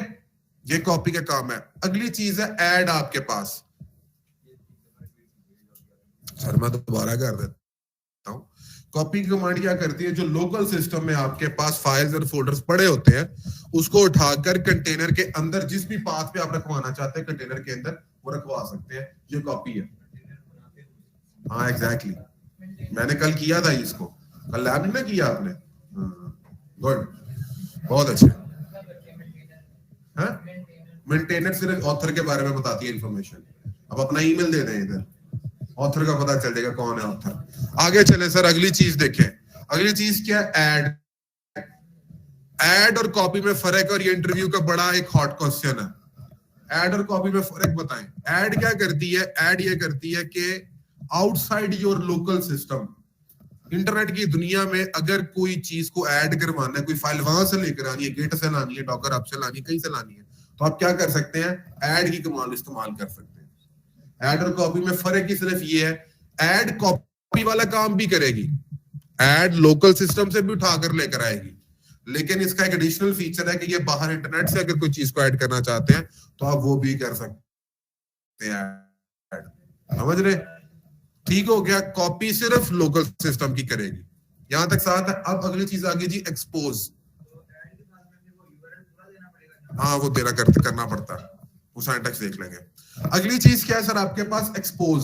एक्सपोज क्या करता है? एक्सपोज के अंदर आप पोर्ट बताएंगे कि ये जो मेरा कंटेनर होगा ये किस पोर्ट पे एक्सपोज होगा। That's it. समझ रहे? वो जो बाद में जाके टारगेट पोर्ट वगैरह वो -p के साथ करते हैं, वो काम आप यहां से एक्सपोज में कर सकते हैं। अच्छा, -p में और एक्सपोज में क्या फर्क होता है ये आगे नेटवर्क्स जब पढ़ूंगा मैं, डॉकर के पढ़ाऊंगा तो वहां पर आपको दिखा दूंगा। लेकिन फिलहाल एक्सपोज का याद रखें कि एक्सपोज में आप क्या करेंगे? यहाँ पे पोर्ट्स को एक्सपोज करेंगे कि कौन सी पोर्ट पे मेरा कंटेनर रन करेगा। जी सर।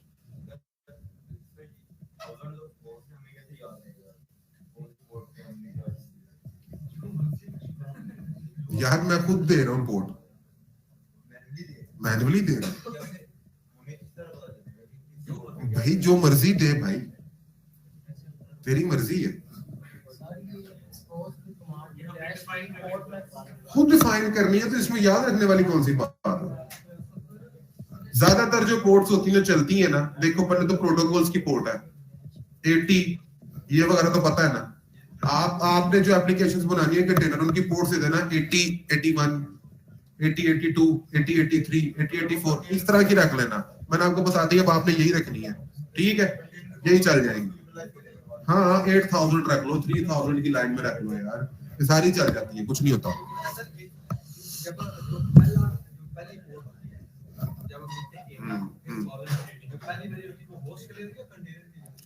वो होस्ट के लिए होती है, हाँ, दूसरी कंटेनर वाली होती है। अभी मैंने इधर जाना है सर, तुसी बहुत आगे जाने हो, जाना है आगे। मैं इसको मैंने बताना है -p, मैंने कहा ना मैं -p और एक्सपोज बताऊंगा। मैंने अभी वो बोर्ड वाला काम नहीं किया, ये क्यूबरनेटिस में काम आना में।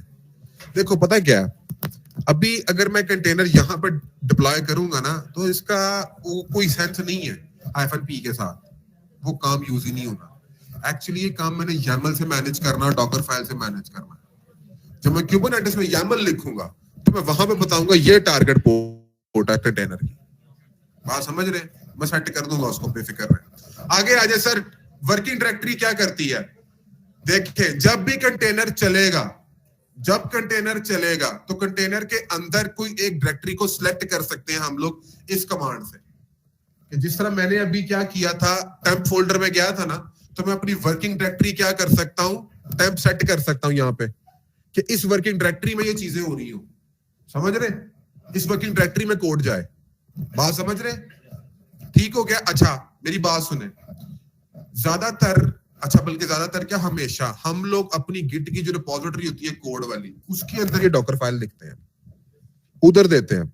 डॉकर फाइल आपके कोड के साथ पड़ी होती है, और आप करते क्या है कि वो जो पूरा कोड का फोल्डर होता है, ऐप हो गया, सोर्स हो गया, कोई भी है, उसको कॉपी करके क्या करते हैं, इधर पेस्ट करवा देते हैं और वर्किंग डायरेक्टरी सेट कर देते हैं।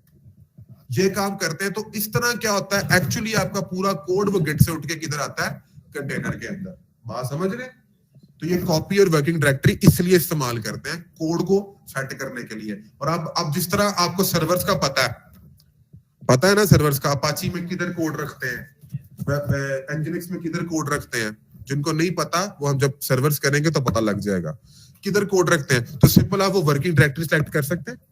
आप वर्किंग डायरेक्टरी कमांड देके वर्किंग डायरेक्टरी वो सिलेक्ट कर लें, उसके बाद कॉपी करके अपना पूरा कोड उधर रख सकते हैं आप लोग। तो ये काम कर सकते हैं वर्किंग डायरेक्टरी के थ्रू। अगली चीज क्या है? CMD। CMD क्या है? वो कमांड्स जो कंटेनर बनते वक्त आप क्रिएशन के वक्त क्या कर सकते हैं, दे सकते हैं। लाइक जो रन है ना वो इमेज लेयर्स बनेगी, जो मैंने काम करवाने हैं वो सारे रख दिए, वो कमांड चलानी है। जो सीएमडी है ना, इसके अंदर मैं क्या कर रहा हूँ, सीएमडी होगी कि मैं कंटेनर चल रहा है, स्टार्ट करने लगा हूं, वो सारी ऊपर वाली चीजें चल गई। अब मैं कंटेनर वो जो चीज चलाना चाह रहा हूं अपनी एप्लीकेशन, जिस तरह नोड के केस में होता है, मैं npm स्टार्ट या नोड स्टार्ट की कमांड सीएमडी में दे देता हूं, वो क्या करता है उसको ऑफ कर देता है। तो ये वो कमांड है जो कंटेनर बनाते वक्त आप चलाएंगे। अगली चीज एंट्री पॉइंट। एंट्री पॉइंट और सीएमडी में क्या फर्क है, ये एक और हॉट क्वेश्चन है आपके पास आपके इंटरव्यूज का। एंट्री पॉइंट सिमिलर है सीएमडी के साथ, लेकिन इसकी सिर्फ प्रायोरिटी हायर होती है। लेकिन अगर आपने दो कमांड, एक सीएमडी में कमांड लिख दी, एक लिख दी एंट्री पॉइंट में, तो पहली कौन सी चलेगी? प्रायोरिटी क्या है कि इसकी एंट्री पॉइंट वाली चलेगी। यानी कि first commands will be executed by the entry point only. पहली कमांड आप सिर्फ एंट्री पॉइंट से चला सकते हैं और किसी चीज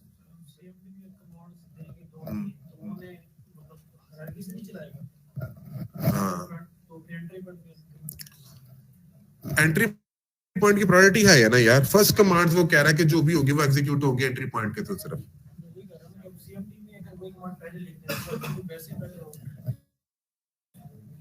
कर तो सकते हैं, सीएमडी में ज्यादा कर नहीं सकेंगे, मैं आपको दिखाऊंगा भी। हाँ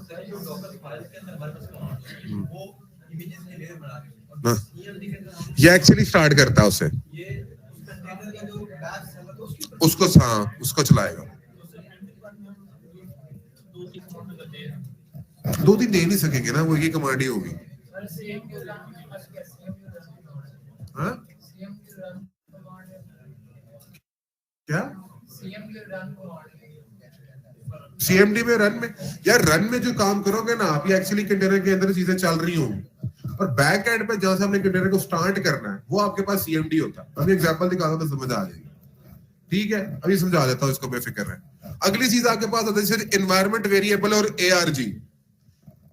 एनवायरनमेंट वेरिएबल क्या है कि जी आपको करेक्शन स्ट्रिंग चाहिए डेटाबेस की, इस कंटेनर के साथ अटैच करनी है, तो एनवायरनमेंट वेरिएबल यहाँ पे बना लें आप, env, समझ रहे हैं? एनवायरनमेंट वेरिएबल, उसके बाद एनवायरनमेंट वेरिएबल का नाम वगैरह आप दे सकते हैं। अगली चीज क्या, आर्ग्यूमेंट। आर्ग्यूमेंट क्या, argument are also known as built time variables. ये भी वेरिएबल्स ही हैं, एनवायरनमेंट वेरिएबल नहीं है, लेकिन ये अवेलेबल होते हैं from the moment they are announced in the Docker file with an argument in session up to the moment when the image is built। इसका क्या मतलब है? अच्छा, इसको थोड़ा सा जरा ये एमएल वाला जो मैंने पढ़ाया था उधर, क्या नाम है, पैरामीटर्स और वेरिएबल्स पाइपलाइन में जो पढ़ाए थे, जरा उससे मैच कर लो तो आपको समझ आ जाएगी। एनवायरनमेंट वेरिएबल्स वो थे जो वेरिएबल्स थे मेरे, सिंपल, कि मैं वेरिएबल देता था, आप उसको यूज कर सकते थे, आप पाइपलाइन में देख सकते थे सारा कुछ। पैरामीटर्स क्या थे? पैरामीटर्स ये होते थे, एनवायरनमेंट वेरिएबल्स वो भी कह सकते हैं जो मैंने लाइब्रेरी ग्रुप में बनाए थे, आप उनको इस्तेमाल कर सकते हैं। पैरामीटर्स मेरे पास क्या थे? पैरामीटर्स ये थे सिर्फ एग्जीक्यूशन को सपोर्ट करने के लिए, समझ रहे, सिर्फ एग्जीक्यूशन को सपोर्ट करने के लिए। यानी कि जो मैंने पाइपलाइन में डिफाइन किए हैं उनको सिर्फ पाइपलाइन के फ्लो को कंट्रोल करने के लिए, चलाने के लिए जो मैं इस्तेमाल कर रहा था, वो मेरे पास पैरामीटर्स थे। तो समझ, जो एनवायरनमेंट वेरिएबल्स है वो एक्चुअली कंटेनर के बनने के बाद भी इन वर्क है। कंटेनर बन चुका है, कंटेनर के साथ मैंने डेटाबेस अटैच करनी थी, उसके साथ जो कनेक्शन स्ट्रिंग देनी थी, तो वो मैंने एनवायरनमेंट वेरिएबल में दे दी, तो वो अभी भी चल रहा है। वो कंटेनर के जो वो होगा एनवायरनमेंट वेरिएबल उसके अंदर मौजूद होगा, वो उस कनेक्शन स्ट्रिंग को इस्तेमाल करेगा। लेकिन जो आर्ग्यूमेंट्स होते हैं ये सिर्फ एक इमेज बनाने तक इस्तेमाल होते हैं, कि इमेज का फ्लो किस तरह का करना था, मैंने कोई आर्ग्यूमेंट्स देने थे।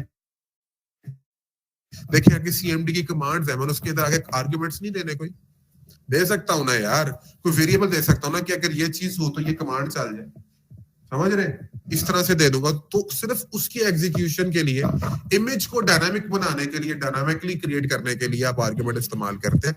ये कोई वेरिएबल्स नहीं होते, ये वेरिएबल्स आप ये सोचे कि कंटेनर के अंदर जाकर फिर चल रहे होंगे, तो ऐसा कुछ नहीं है। सिर्फ इमेज को बनाने तक के लिए जो आपके पास वेरिएबल्स आप इस्तेमाल करते हैं फ्लो के लिए, वो आपके पास क्या होता है, आर्ग्यूमेंट्स होते हैं। ठीक है, तो इन दोनों में भी ये फर्क है। अगली चीज क्या, कैपिटल लेटर इस्तेमाल करेंगे। और आगे इसकी एग्जांपल देखते हैं हम लोग। Ubuntu बेस इमेज वैसे तो मैं करवा चुका हूं आपको एग्जांपल, लेकिन इसकी अगर पूरी लैब देखनी तो आपके पास ये मौजूद है यहाँ पे, बल्कि ये थी, ठीक है।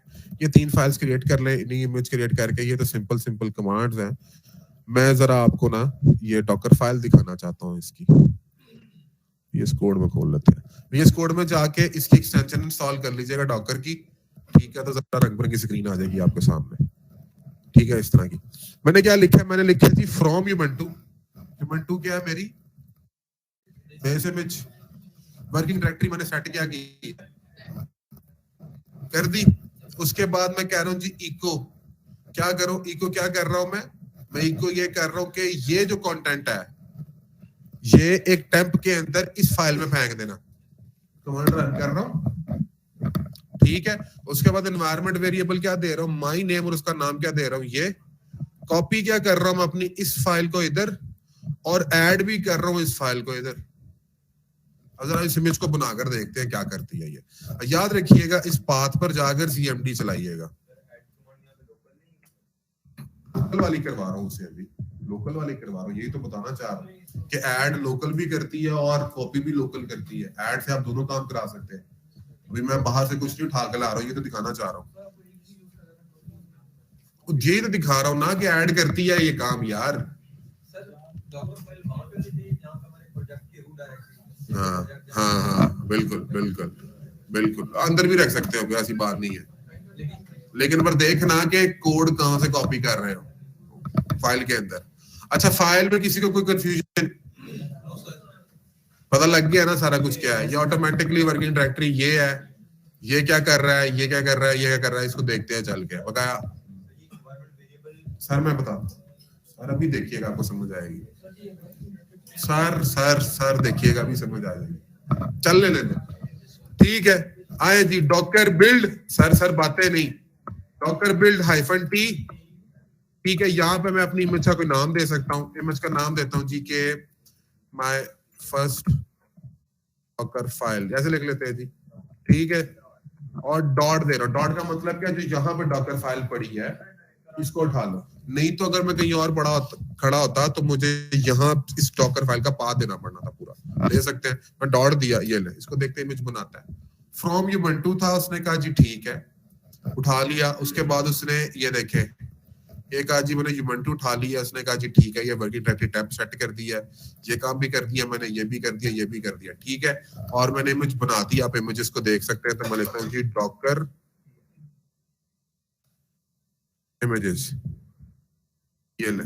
क्या थी जी, मैंने ये नाम रखा था, किधर रखा है, किधर है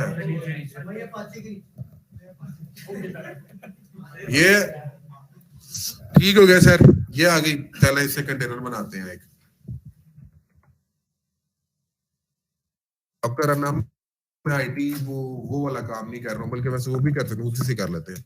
-IT ही कर लेते हैं, -IT। और इधर क्या था जी, हाइफन नेम था।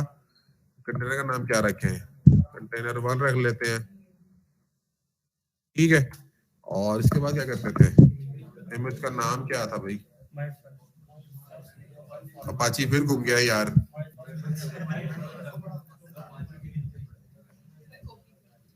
अच्छा, थोड़ा छोटा कर ले यार। आगे क्या करते थे,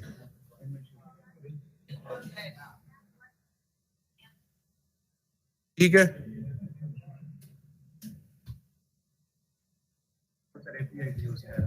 जरा गौर करें तो ये कंटेनर जैसे बना है, तो मैं किधर खड़ा हूं, वर्किंग डायरेक्टरी काम कर रही है।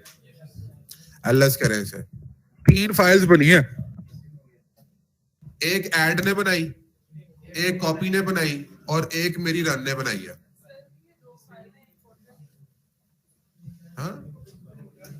हाँ फोल्डर होगा। अच्छा, ये फोल्डर है, ठहरे जरा,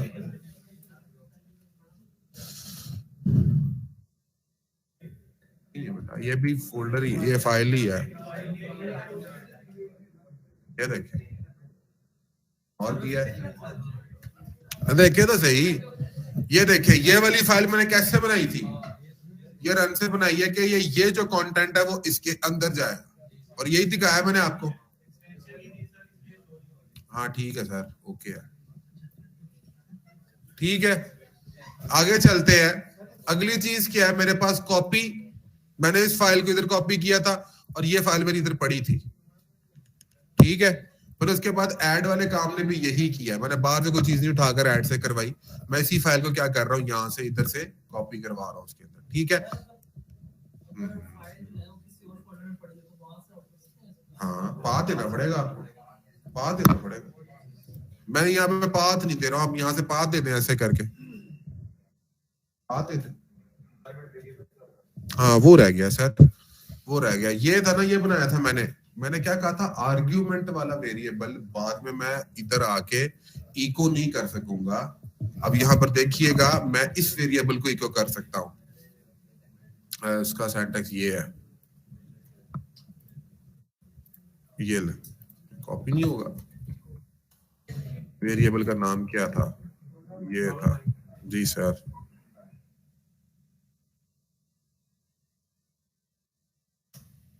और कर रहे हैं, ये एनवायरमेंट वेरिएबल है, ये कंटेनर के अंदर खड़ा हूं और उसके अंदर ये वेरिएबल चल रहा है। मैं वही आपको बता रहा था, आर्ग्यूमेंट इधर नहीं चलेगा, वो सिर्फ इमेज बनाने तक के लिए होता है। देखिए एक वेरिएबल वो होते हैं जो कि सिर्फ फ्लो को कंट्रोल करने के लिए होते हैं ना, यानी कि अगर मैंने कोई कमांड देनी थी, यानी कि चले समझ लें इनको मैं किसी वेरिएबल में स्टोर करवा लेता वैल्यू को आर्ग्यूमेंट में, तो मैं यहाँ पर कॉपी कमांड में वो आर्ग्यूमेंट दे देता, समझ रहे। आर्ग्यूमेंट इसलिए इस्तेमाल होता है। जो एनवायरमेंट वेरिएबल होता है ये एक्चुअली वो वेरिएबल्स होते हैं जो कि आपने इस्तेमाल करने हैं, जिस तरह कनेक्शन स्ट्रिंग के लिए, किसी टोकन के लिए, समझ रहे। ये वो वेरिएबल है जो कंटेनर के रन होने के बाद आप इस्तेमाल कर सकते हैं, समझ रहे बेटा। यहाँ तक ओके है, समझ आ गई है। ये लैब्स करनी है खुद, ये अभी थोड़ी देर में मैं आपको कहूंगा लैब्स करें खुद। तो चले इसको यहाँ तक रखते हैं, 11:25 तक वापस आते हैं और 11:25 मींस 11:25। आप लोगों में से कोई नहीं आएगा, मैं आगे चल पड़ूंगा, ठीक है।